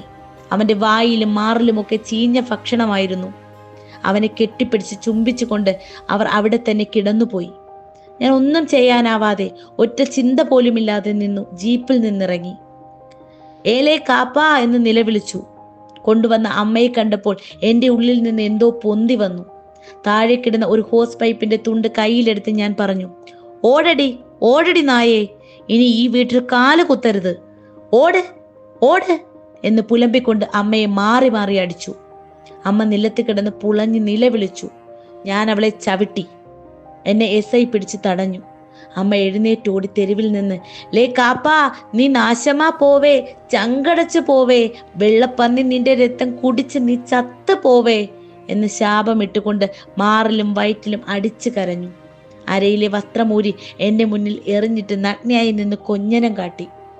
വൃത്തികെട്ട പലതരം ആംഗ്യങ്ങൾ കാട്ടി പുലഭ്യം പറഞ്ഞു. സാർ അകത്തേക്ക് പൊയ്ക്കോളൂ എന്ന് SI പറഞ്ഞു. ഞാൻ മുറിയിലേക്ക് പോയതും ആദ്യം ചിന്തിച്ചത് ഫാനിൽ കുരുക്കിട്ട് തൂങ്ങിച്ചാവുന്നതിനെ പറ്റിയായിരുന്നു. പലതരത്തിൽ പല സ്ഥലങ്ങളിൽ ഞാൻ ആത്മഹത്യ ചെയ്തുകൊണ്ടേയിരുന്നു. അമ്മയെ പിടിച്ച് ജീപ്പിൽ കയറ്റി നഗരത്തിലെ പ്രധാന ക്രിസ്ത്യൻ ആശ്രമത്തിൽ കൊണ്ടാക്കി. അവിടുന്ന് ഒരു വൃദ്ധസദനത്തിലേക്ക് കൊണ്ടുപോയി. ഞാൻ വേണ്ട കാശ് കൊടുത്തയച്ചു. അമ്മയെ പിന്നെ കാണാനുള്ള ധൈര്യം എനിക്കുണ്ടായില്ല. എൻ്റെ ഉള്ളിൽ ഓരോ ക്ഷണവും തീ കത്തി എരിയുകയായിരുന്നു. എൻ്റെ ചോര മുഴുവൻ അമ്ലമായി മാറിയതുപോലെ. ഉള്ളിലെ അവയവങ്ങൾ മുഴുവൻ വെന്തുരുകി വയറ്റിൽ വീണ് കറങ്ങി. പിറ്റേ ദിവസം മുതൽ പ്രേമിന് വയറ്റിളക്കവും ഛർദിയും തുടങ്ങി. കടുത്ത പനി. 12 ദിവസം അവൻ ആശുപത്രിയിലായിരുന്നു. 2 തവണ ആപത്ത് ഘട്ടത്തിലെത്തി. ഞാനും സുധയും ആശുപത്രിയിൽ തന്നെയായിരുന്നു. സുധ രാവും പകലും അഴിഞ്ഞ തലയും ഉലഞ്ഞ വസ്ത്രങ്ങളുമായി അവന്റെ കാൽക്കലിരുന്നു. അവളോട് ഒറ്റ വാക്കുപോലും ഞാൻ മിണ്ടിയില്ല. മിണ്ടിയാൽ അവൾ ചാടി വന്ന് എൻ്റെ ചങ്ക് കടിച്ച് തുപ്പിക്കളയുമെന്ന് തോന്നി. പ്രേമിന്റെ പനി തിളച്ച ചെറിയ വെളുത്ത മുഖത്ത് നോക്കിക്കൊണ്ട് ഞാൻ ഇരുമ്പ് കസേരയിൽ രാത്രി മുഴുവൻ ഇരിക്കുകയായിരുന്നു. കൈ രണ്ടും വിരിച്ച് വെളുത്ത മാറ് കയറിയിറങ്ങി അവൻ കിടന്നു. 4-5 ദിവസം കൊണ്ട് തന്നെ എല്ലുകൾ ഉന്തി, ചർമ്മം വരണ്ടു. മറ്റേതോ കുട്ടിയാണ് അവിടെ കിടക്കുന്നതെന്ന് ചിലപ്പോൾ തോന്നിപ്പോയി. മരണം അവനെ വന്ന് തൊട്ടിട്ട് പോയിരിക്കുന്നു. ഇപ്പോഴും ആ മുറിക്കലിൽ അതുണ്ട്. അതിനെ തടയാനാണ് ഭ്രാന്തെടുത്ത ഏതോ വനദേവത മാതിരി അവന്റെ അമ്മ കാൽക്കൽ ഇരിക്കുന്നത്. അവനെ നോക്കിയപ്പോൾ തണുത്ത ഒരു വാൾ എൻ്റെ വയറ്റിൽ കീറി ഇറങ്ങുന്നതായി തോന്നി. ആ വേദന എനിക്കുണ്ടായിരുന്നു. ആർക്കൊക്കെയോ ഞാൻ കണക്ക് കൊടുക്കുകയായിരുന്നു അതിലൂടെ. രാത്രിയുടെ അന്ത്യത്തിൽ സുധയും ഒന്ന് ഉറങ്ങിക്കഴിഞ്ഞപ്പോൾ എൻ്റെ ഉള്ളിൽ നിന്ന് മറ്റൊരാൾ പുറത്തു വന്ന് കുട്ടിയെ നോക്കി. ഞാൻ ഇവന്റെ പ്രായത്തിൽ ഇതാണല്ലോ തിന്നത്. എങ്ങനെയോ ഞാൻ മരിക്കാതെ വളർന്നു. എന്നെപ്പോലെ ധാരാളം കുട്ടികൾ ഉണ്ടായിരുന്നു. മിക്കവാറും കുട്ടികൾ മഴക്കാലം കഴിയുമ്പോൾ മരിക്കും. എൻ്റെ അമ്മ എങ്ങനെയായാലും 10 കുട്ടികളെയെങ്കിലും പെറ്റിട്ടുണ്ടാവും. ചത്ത കുട്ടികളെ കാലിൽ പിടിച്ച് പൊക്കിയെടുത്ത് ചുഴറ്റി കരമനയാറ്റിലെറിയും. വെള്ളം നുരച്ചൊഴുകുന്ന ആറ്റിന്റെ ചുവന്ന വായ തുറന്ന് കുട്ടികളെ വാങ്ങി വിഴുങ്ങുന്നത് ഞാൻ കണ്ടിട്ടുണ്ട്. ആറ്റിൽ എറിയുന്നതിന് മുമ്പ് നഗ്നയായി ഇലകളുടെ മീതെ മഴ നനഞ്ഞു കിടന്ന എൻ്റെ അനുജത്തിയെ ഞാൻ കണ്ടിട്ടുണ്ട്. ചെറിയ കറുത്ത മുഖത്ത് ചെറിയ വായ, അതിൽ ഒറ്റ പല്ല്. തിന്ന എന്ന് ചോദിക്കും. ആരെ കണ്ടാലും ആ ഒറ്റ വാക്കേ അവൾക്ക് പറയാനുണ്ടായിരുന്നുള്ളൂ. ആ വാക്ക് കുറേ പറഞ്ഞു കഴിഞ്ഞപ്പോൾ അവളുടെ പണി കഴിഞ്ഞു എന്ന് കരുതി പുഴ അവളെ വിളിക്കുകയായിരുന്നു. ആ ഒറ്റ വാക്ക് അപ്പോഴും അവളുടെ ചുണ്ടുകളിൽ നിലച്ചിരുന്നത് ഞാൻ കണ്ടു. തിന്നാൻ. പെട്ടെന്ന് എൻ്റെ ഉള്ളിൽ പൊന്തി വന്ന ക്രോധത്തെ ഞാൻ ഒരിക്കലും മറക്കുകയില്ല. ഈ വെളുത്ത കുട്ടി ആ തീറ്റയിൽ ഒരു വായ കഴിച്ചതിന്റെ പേരിൽ ചാവുകയാണെങ്കിൽ ചാകട്ടെ. അവിടെ മുകളിൽ ഇതിന്റെ ബന്ധുക്കൾ ഇതിനെ കാത്തിരിപ്പുണ്ടാവും. അവർക്ക് ഇതിനോട് പകയോ സ്നേഹമോ ഉണ്ടാവും. അടുത്ത ക്ഷണം ആ ചിന്തയ്ക്കായി ഞാൻ സ്വയം ശപിച്ചു. എൻ്റെ തലയിൽ ഞാൻ കൈകൊണ്ട് മാറി മാറി അടിച്ചു. മുട്ടിലിരുന്ന് എൻ്റെ കൺമണിയുടെ പിഞ്ച് കാലുകളിൽ ചുംബിച്ച് കണ്ണുനീരൊഴുക്കി കരഞ്ഞു. അമ്മ 2 ദിവസം പോലും ആശ്രമത്തിൽ ഉണ്ടായിരുന്നില്ല. അവരുടെ കണ്ണു വെട്ടിച്ച് അവർ രക്ഷപ്പെട്ട കാര്യം എന്നോട് വളരെ മടിച്ചാണ് വന്നു പറഞ്ഞത്. ഞാനതത്ര കാര്യമാക്കിയില്ല. അന്നു മുതൽ എൻ്റെ വ്യക്തിത്വത്തിൽ ഒരു മാറ്റമുണ്ടായി. ഞാൻ ക്രൂരനായി മാറി, ക്ഷമിക്കാത്തവനായി, ഏതു നേരവും കയ്പ് നിറഞ്ഞ മനസ്സുള്ളവനായി തീർന്നു. ദിവസവും ഞാൻ എൻ്റെ കീഴുദ്യോഗസ്ഥർക്ക് ശിക്ഷ കൊടുത്തു, ശാസിച്ചു. അവർ വളരെ എളുപ്പം എനിക്ക് മുകളിൽ പോയി അത് റദ്ദ് ചെയ്യുകയായിരുന്നു. എൻ്റെ മുന്നിൽ അവർ പരിഹാസം നിറഞ്ഞ ചിരിയുമായി വന്നു. എൻ്റെ പിന്നിൽ എന്നെപ്പറ്റി പരിഹസിച്ചു ചിരിച്ചു. കുറേ ദിവസമായപ്പോൾ എൻ്റെ ഓഫീസിലെ ചുമരുകൾ എനിക്കെതിരായി പോസ്റ്ററുകൾ പ്രത്യക്ഷപ്പെട്ടു തുടങ്ങി. അവയിൽ എൻ്റെ അമ്മ കയ്യിലൊരു തകരപ്പാട്ടയുമായി ഭിക്ഷ ചോദിച്ച് കുത്തിയിരുന്നു. പെറ്റ അമ്മയെ തെരുവിൽ ഭിക്ഷ എടുക്കാൻ വിട്ടിട്ട് അധികാരത്തിന്റെ സുഖം അനുഭവിക്കുന്ന ക്രൂരനാണോ നമ്മുടെ ജില്ല ഭരിക്കേണ്ടത്? ഞാൻ ഓഫീസിൽ കയറുമ്പോൾ തന്നെ ആ പോസ്റ്റർ കണ്ടു. മതിൽ മുഴുവൻ ഒട്ടിച്ചിരുന്നു. ആദ്യം ഞാൻ ഉദാസീനമായിട്ടാണ് വായിച്ചത്. കാര്യം മനസ്സിലായപ്പോൾ എൻ്റെ കൈയും കാലും തളർന്നു. കാറ് നിർത്തിയിട്ട് എൻ്റെ മുറിയിലേക്ക് ഞാൻ ഓടുകയായിരുന്നു. ഞാൻ വാതിലടച്ചപ്പോൾ പുറത്തുണ്ടായ ചെറിയ ചിരിയുടെ നുര എൻ്റെ കാതിലെത്തി. 2 ദിവസം കഴിഞ്ഞ് ആരോ അമ്മയെ ഞങ്ങളുടെ ഓഫീസിലേക്ക് തന്നെ കൊണ്ടുവന്നു. അമ്മ എൻ്റെ ഓഫീസിന്റെ മുന്നിലെ കൊന്നമരത്തിന്റെ താഴെ ഇരുന്ന് എൻ്റെ കീഴുദ്യോഗസ്ഥർ കൊണ്ടുവന്നിട്ട് എച്ചിൽ ചോറ് ഒരു പ്ലാസ്റ്റിക് കടലാസിൽ കുമിച്ചിട്ട് വാരി വാരി തിന്നു. മുറിയിലൂടെ ഞാൻ നോക്കാവുന്ന വിധത്തിലായിരുന്നു അവളെ അവർ ഇരുത്തിയത്. ഉണ്ടതിനു ശേഷം വാഷ് ബേസിനിലേക്ക് കൈ കഴുകാൻ പോയപ്പോഴാണ് ഞാൻ അമ്മയെ കണ്ടത്. ഏതാനും സെക്കൻഡ് നേരം ഞാൻ എവിടെയായിരുന്നു, എന്ത് ചെയ്യുന്നു എന്ന് പോലും എനിക്കറിയില്ലായിരുന്നു. അവിടെ നിന്നിറങ്ങി കാറിലേക്ക് ഓടി. താക്കോൽ എടുത്തിരുന്നില്ല. അതുകൊണ്ട് ഞാൻ തെരുവിലൂടെ നടന്നു. കുറെ കഴിഞ്ഞപ്പോൾ ഞാൻ അറിഞ്ഞു ഞാൻ ഓടുകയായിരുന്നു. പിന്നെ ഞാൻ പണിയെടുത്ത സ്ഥലങ്ങളിൽ മുഴുവൻ അമ്മയുടെ വാർത്തയും ഒപ്പം എത്തുമായിരുന്നു. ഞാൻ നാഗർകോവിലേക്ക് പോയപ്പോൾ ആദ്യം കാണാൻ പോയത് സുന്ദരസ്വാമിയായിരുന്നു. രാമസ്വാമിയുടെ വീടിന്റെ മുന്നിലും ഉണ്ടായിരുന്നു ഒരു പോസ്റ്റർ. രാമസ്വാമി എന്നോട് ഒന്നും ചോദിച്ചില്ല. എന്തും ആർക്കും തുറന്നു പറയാവുന്ന ആളാണ് രാമസ്വാമി എന്ന് ഞാൻ പിന്നെയാണ് അറിഞ്ഞത്. മറ്റൊരവസരത്തിൽ ഞാൻ പറഞ്ഞപ്പോൾ രാമസ്വാമി നിർവികാരനായി കേട്ടിരുന്നു. അപ്പോൾ ഒപ്പമുണ്ടായിരുന്ന അദ്ദേഹത്തിന്റെ ശിഷ്യൻ ആവേശത്തോടെ സംസാരിച്ചു തുടങ്ങി. എല്ലാം അടിച്ചു തകർക്കുന്നതിനെ പറ്റി, സമൂല മാറ്റത്തെപ്പറ്റി. രാമസ്വാമി ഒടുവിൽ ഏതാനും വാക്കുകൾ പറഞ്ഞു. ചരിത്രം എന്ന യന്ത്രത്തിൽ ബന്ധിപ്പിക്കപ്പെട്ടവരാണ് നമ്മൾ എല്ലാവരും. പ്രശ്നങ്ങൾ ഓരോരുത്തർക്കും ഓരോന്നാണ്. നമ്മുടെ മുൻപിലുള്ള വെല്ലുവിളി ചരിത്രത്തിന്റെ നിയമങ്ങളും നിയമഭേദങ്ങളും നമ്മെ നയിക്കാതിരിക്കാൻ ശ്രദ്ധിക്കുക എന്നതാണ്. നമ്മുടെ ധർമ്മങ്ങൾ മാത്രമാണ് നമ്മെ നയിക്കേണ്ടത്.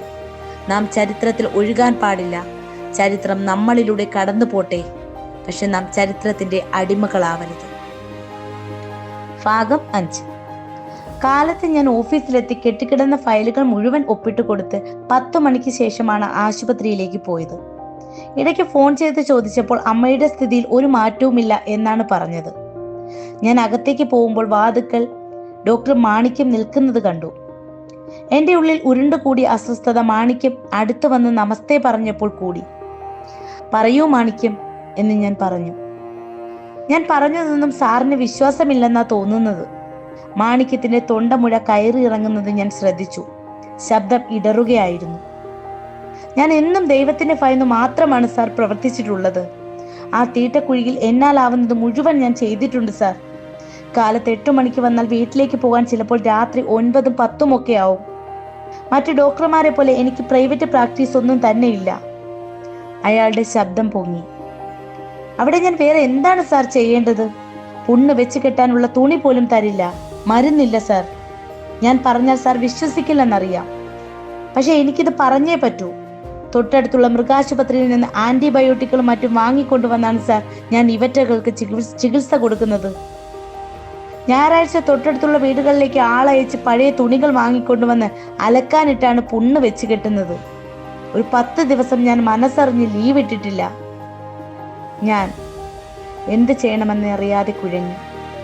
മാണിക്യം, ഞാൻ നിങ്ങളെ അല്ല കുറ്റം പറഞ്ഞത്. അവിടെയുള്ള സ്ഥിതി എന്താണെന്ന് ഞാൻ റിപ്പോർട്ട് കൊടുത്തു. അതിന്റെ കടമയല്ലേ? മാണിക്യം കണ്ണുനീർ തൂത്തു കളഞ്ഞു. സാർ ചെയ്തത് ശരിയാണ്. സാറിനെ ഞാൻ കുറ്റം പറയുന്നില്ല. പക്ഷേ കൂടുതൽ സംസാരിക്കേണ്ടതില്ല എന്ന് എനിക്ക് തോന്നി. ഐ ആം സോറി എന്ന് പറഞ്ഞ് ഞാൻ കാറിൽ നിന്നിറങ്ങി ആശുപത്രിയുടെ ഉള്ളിലേക്ക് പോകാൻ നടന്നു. നിൽക്കണം സാർ, ഇതും കൂടി കേട്ടിട്ട് പോണം. സാറും എന്നെ പോലെയല്ലേ? സാർ, എനിക്ക് 7 കൊല്ലമായി പ്രൊമോഷൻ കിട്ടാതെ നിർത്തിവെച്ചിരിക്കുകയായിരുന്നു. എന്തൊക്കെയോ കുറ്റവും കാരണവും പറഞ്ഞ് കാരണത്തിന്മേൽ കാരണം ചോദിച്ച് എന്നെ വലയ്ക്കുകയായിരുന്നു. ഞാൻ ട്രിബ്യൂണലിലേക്ക് തന്നെ പോയി. അവിടെ ഉത്തരവ് വാങ്ങി. കഴിഞ്ഞ ആഴ്ചയായിരുന്നു ഉത്തരവ് കയ്യിൽ കിട്ടിയത്. ഞാൻ സീനിയറാണ് സാർ. ഇപ്പോഴിതാ സാറിന്റെ റിപ്പോർട്ടിന്റെ അടിസ്ഥാനത്തിൽ എന്നെ സസ്പെൻഡ് ചെയ്തിരിക്കുന്നു. ഇനി ഞാൻ റിട്ടയർഡ് ആവുന്നത് വരെ ഒന്നും നടക്കില്ല. ഞാൻ വരട്ടെ സാർ. ഞാൻ എന്തൊക്കെയോ പറയുന്നതിന് മുമ്പ് അയാൾ നടന്നുപോയി. പിന്നീട് അയാൾ ഓടി. വേഗം പുറത്തെത്തി അവിടെ നിന്ന് ബൈക്കിൽ കയറി വേഗം ഓടിച്ചുപോയി. അല്ലെങ്കിലും ഞാൻ എന്താണ് അയാളോട് പറയുക? ഒന്നേ പറയാൻ പറ്റുകയുള്ളൂ, ഐ ആം സോറി. എനിക്കും അയാൾക്കും അത് പുതിയ വാക്കുകളല്ല. ഞാൻ ചെന്ന് ഹാളിലിരുന്നു. ഇതല്ലാതെ എന്താണ് പ്രതീക്ഷിക്കാൻ? മറ്റെന്ത് നടന്നാലും അത്ഭുതം തന്നെ. ഞാൻ എന്താണ് അത് ചെയ്തത്? ആർക്ക് തെളിയിക്കാനാണ്? എനിക്ക് ഛർദ്ദിക്കണമെന്ന് പോലെ തോന്നി. ഉറക്കമിളത്തിന്റെ പിത്തമാണ്, അല്ലെങ്കിൽ സിഗരറ്റിന്റെ കയ്പ്. നഴ്സ് വന്നു. സാർ എന്ന് വിളിച്ചപ്പോൾ ഞാൻ എഴുന്നേറ്റു. അവർ ഉണർന്നു. ഞാൻ ചെറിയൊരു പരിഭ്രമത്തോടെയാണ് അമ്മയുടെ മുറിയിലേക്ക് പോയത്. നല്ലതൊന്നും പ്രതീക്ഷിക്കാത്തതിനായി ഞാൻ മാറിക്കഴിഞ്ഞിരുന്നു. അമ്മ കണ്ണു തുറന്ന് എണീറ്റ് ഇരിക്കാൻ ശ്രമിച്ചു. കയ്യിലുണ്ടായിരുന്ന ഗ്ലൂക്കോസ് കുഴലിന്റെ സൂചി വലിച്ചൂരാൻ ശ്രമിച്ചു. അയ്യോ, എടുക്കരുത് എന്ന് നഴ്സ് പറയുന്നതിന് മുമ്പ് വലിച്ചൂരി കഴിഞ്ഞു. മുറിവിലൂടെ ചോര ഒഴുകി. അമ്മയുടെ കണ്ണുകൾ 4 പാടും പരതിയപ്പോൾ എന്നെ പലതവണ കടന്നുപോയി. അമ്മ കാപ്പാ ലേ കാപ്പാ എന്ന് വിളിച്ചുകൊണ്ട് എണീക്കാൻ നോക്കി. അമ്മേ, ഇതാ കാപ്പനാണ്, ഞാനാണ് എന്ന് ഞാൻ പറഞ്ഞു. അമ്മയ്ക്ക് എന്റെ അടയാളം കാണാൻ കഴിഞ്ഞില്ല. കാപ്പാ അല്ലേ, കളശം വേണ്ടല്ലേ, തമ്പ്രാൻ കശേരിയിൽ ഇരിയാതല്ലേ എന്നമ്മ വിളിച്ചു കൂവി. അമ്മയുടെ കണ്ണിന് എന്നെ നോക്കാനേ കഴിഞ്ഞില്ല. പെട്ടെന്ന് ചെറിയൊരു വലിവ് അനുഭവപ്പെട്ടു. കൈയും കാലും കോച്ചി. അമ്മ കട്ടിലേക്ക് തന്നെ മലർന്നു വീണു. നേഴ്സ്, ഞാൻ ഡോക്ടറെ വിളിക്കാം എന്ന് പറഞ്ഞ് പുറത്തേക്കോടി. ഞാൻ അമ്മയുടെ കൈകൾ പിടിച്ച് മാറത്ത് വെച്ചു. അവ ബലം പിടിച്ചതുപോലെ ഉറച്ചിരുന്നു. പിന്നെ അവ തളർന്നു. ഞാൻ കാത്തിരുന്നു. ഡോക്ടർ ഇന്ദിര വന്നു. ഡയാലിസിസ് ചെയ്താൽ മാത്രമേ എന്തെങ്കിലും ഫലം ഉണ്ടാവുകയുള്ളൂ. പക്ഷെ അതിനൊന്നും ശരീരത്തിൽ ബലമില്ല. നോക്കട്ടെ എന്ന് പറഞ്ഞ് അകത്തേക്ക് പോയി. ഞാൻ നെടുവീർപ്പിട്ടു. അകത്തെന്തൊക്കെയോ ശബ്ദങ്ങൾ. ഞാൻ വാ ചൂരിക്കെട്ടി. സിഗരറ്റ് തീർന്നു പോയിരുന്നു. അപ്പോഴാണ് സുധയുടെ ഫോൺ വന്നത്. ഞാൻ ഫോൺ കയ്യിലെടുത്തു. അവളുടെ ഓഫീസിൽ നിന്നായിരുന്നു. എങ്ങനെയുണ്ട്? ഞാൻ രക്ഷയുണ്ടാവില്ല എന്ന് പറഞ്ഞു. ഇന്ദിര പറഞ്ഞു, ഞാൻ അങ്ങോട്ട് വരാം. അവൾ ഫോൺ വെക്കുന്ന ക്ലിക്ക് ശബ്ദം എൻ്റെ കാതിൽ കേട്ടപ്പോൾ ഞാനൊരു തീരുമാനമെടുത്തു. അതെ, പ്രജാനന്ദൻ പറഞ്ഞതും അത് തന്നെ. അമ്മയ്ക്ക് ഞാൻ ചെയ്യേണ്ട പ്രായശ്ചിത്തം ഇതാണ്. ഇത് ഞാൻ ചെയ്യില്ല എന്ന് പ്രജാനന്ദൻ ധരിച്ചിരുന്നു. എനിക്കതിനുള്ള ധൈര്യം ഉണ്ടാവില്ല എന്നായിരുന്നു അദ്ദേഹത്തിന്റെ കണക്കുകൂട്ടൽ. ഞാൻ എഴുന്നേറ്റ് ചെന്നു അമ്മയെ നോക്കി. നഴ്സ് മാത്രമേ ഉണ്ടായിരുന്നുള്ളൂ. പിന്നെയും ഗ്ലൂക്കോസും മൂത്രവും അകത്തും പുറത്തുമായി ഇറ്റിറ്റ് വീണു തുടങ്ങിയിരുന്നു. ഓർമ്മ വന്നോ എന്ന് ഞാൻ ചോദിച്ചു. ഇല്ല. അമ്മ ഉണരണം എന്ന് ഞാൻ അപ്പോൾ ആഗ്രഹിച്ചു. പ്രാർത്ഥന ചെയ്യാൻ തലയ്ക്ക് മുകളിൽ ഒരു സാന്നിധ്യത്തെയും ഞാൻ ഒരിക്കലും അറിഞ്ഞിട്ടുണ്ടായിരുന്നില്ല.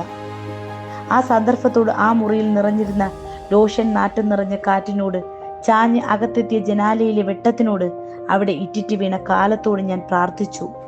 അമ്മ ഉണരണം, ഒരു നിമിഷത്തേക്കെങ്കിലും.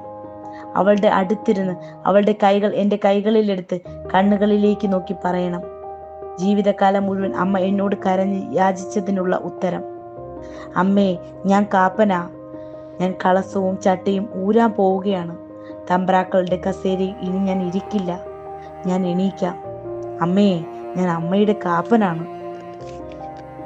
പക്ഷേ അമ്മയുടെ മുഖം കൂടുതൽ കൂടുതൽ മെഴുകുപോലെ മാറിക്കൊണ്ടിരുന്നു. ഒരു നഴ്സ് വന്ന് അമ്മയുടെ വസ്ത്രം ശരിയാക്കിയപ്പോൾ മൃതശരീരം പോലെ അമ്മ അനങ്ങി. ഒരു മൃതശരീരത്തെ എന്നെ പോലെയാണ് അവൾ അമ്മയെ കൈകാര്യം ചെയ്തത്. സമയം ഓടിക്കൊണ്ടിരുന്നു. 1 മണിക്കൂറായിട്ടും സുധയെ കണ്ടില്ല. ഉച്ചയ്ക്ക് കയ്യിലൊരു വയർ കുടവുമായി കുഞ്ഞൻ നായർ വന്നു. ഞാൻ മുറിയിൽ നിന്ന് പുറത്തേക്ക് പോയി അവനെ കണ്ടു. നമസ്കാരം സാർ. ഓഫീസിൽ പോയിരുന്നു. അവിടെ പിള്ള സാർ എന്നോട് ഇങ്ങോട്ട് വരാൻ പറഞ്ഞു. ഈ കുറിപ്പ് തന്നയച്ചു. ഞാൻ അത് വാങ്ങി വായിക്കാതെ കീശയിൽ വെച്ചു. കുഞ്ഞൻ നായർ എന്നോട് കൂടുതൽ സ്വാതന്ത്ര്യം എടുത്തത് ഞാൻ ശ്രദ്ധിച്ചു. എൻ്റെ വൃത്തികെട്ട ഒരു രഹസ്യത്തിന് പങ്കാളിയായിട്ടാണ് അവൻ ഇപ്പോൾ സ്വയം കാണുന്നത്. അപ്പോഴാണ് അമ്മ കാപ്പ എന്ന് വിളിച്ചത്. ഞാൻ അകത്തേക്ക് കയറുന്നതിന് മുമ്പ് കുഞ്ഞൻ നായർ അകത്തേക്ക് കടന്നു. അവനെ കണ്ടപ്പോൾ അമ്മ പെട്ടെന്ന് ഞെട്ടിവിറച്ച് എഴുന്നേൽക്കാൻ നോക്കി. കല്ല് കണ്ട തെരുവ് പട്ടിയെ പോലെ ശരീരം മുഴുവൻ വളച്ച് കുറുകി 2 കൈയും കൂപ്പി തമ്പ്രാ, കഞ്ചി താ തമ്പ്രാ, പശിക്കുന്നത് തമ്പ്രാ എന്ന് ഇരന്നു. ഒരു കാൽ ഒറ്റയ്ക്ക് കിടന്ന് പിടഞ്ഞു. മുഖം ഒരു വശത്തേക്ക് കോടി. പിന്നെ അവളിലേക്ക് ഒരു നിശ്ചലത മെല്ലെ കടന്നു വന്ന് നിറഞ്ഞു മൂടി. അതെ, പ്രജാനന്ദൻ പറഞ്ഞത് ഇത് തന്നെ. ഇരിക്കണം. ഈ ഭിക്ഷക്കാരി തള്ളയെ കുഴിച്ചിട്ട് ഇവളുടെ ഹൃദയം അതിൻ്റെ എല്ലാ വിശപ്പുകളും ശമിച്ച് ദ്രവിച്ച് മണ്ണായി മാറണമെങ്കിൽ എനിക്കിനിയും 100 സിംഹാസനങ്ങൾ വേണം. ഗ്രാമീണം വായനശാല പുസ്തക വായനയും ചർച്ചയും അവതരിപ്പിച്ച നോവൽ 100 സിംഹാസനങ്ങൾ അവസാനിച്ചിരിക്കുന്നു. നന്ദി.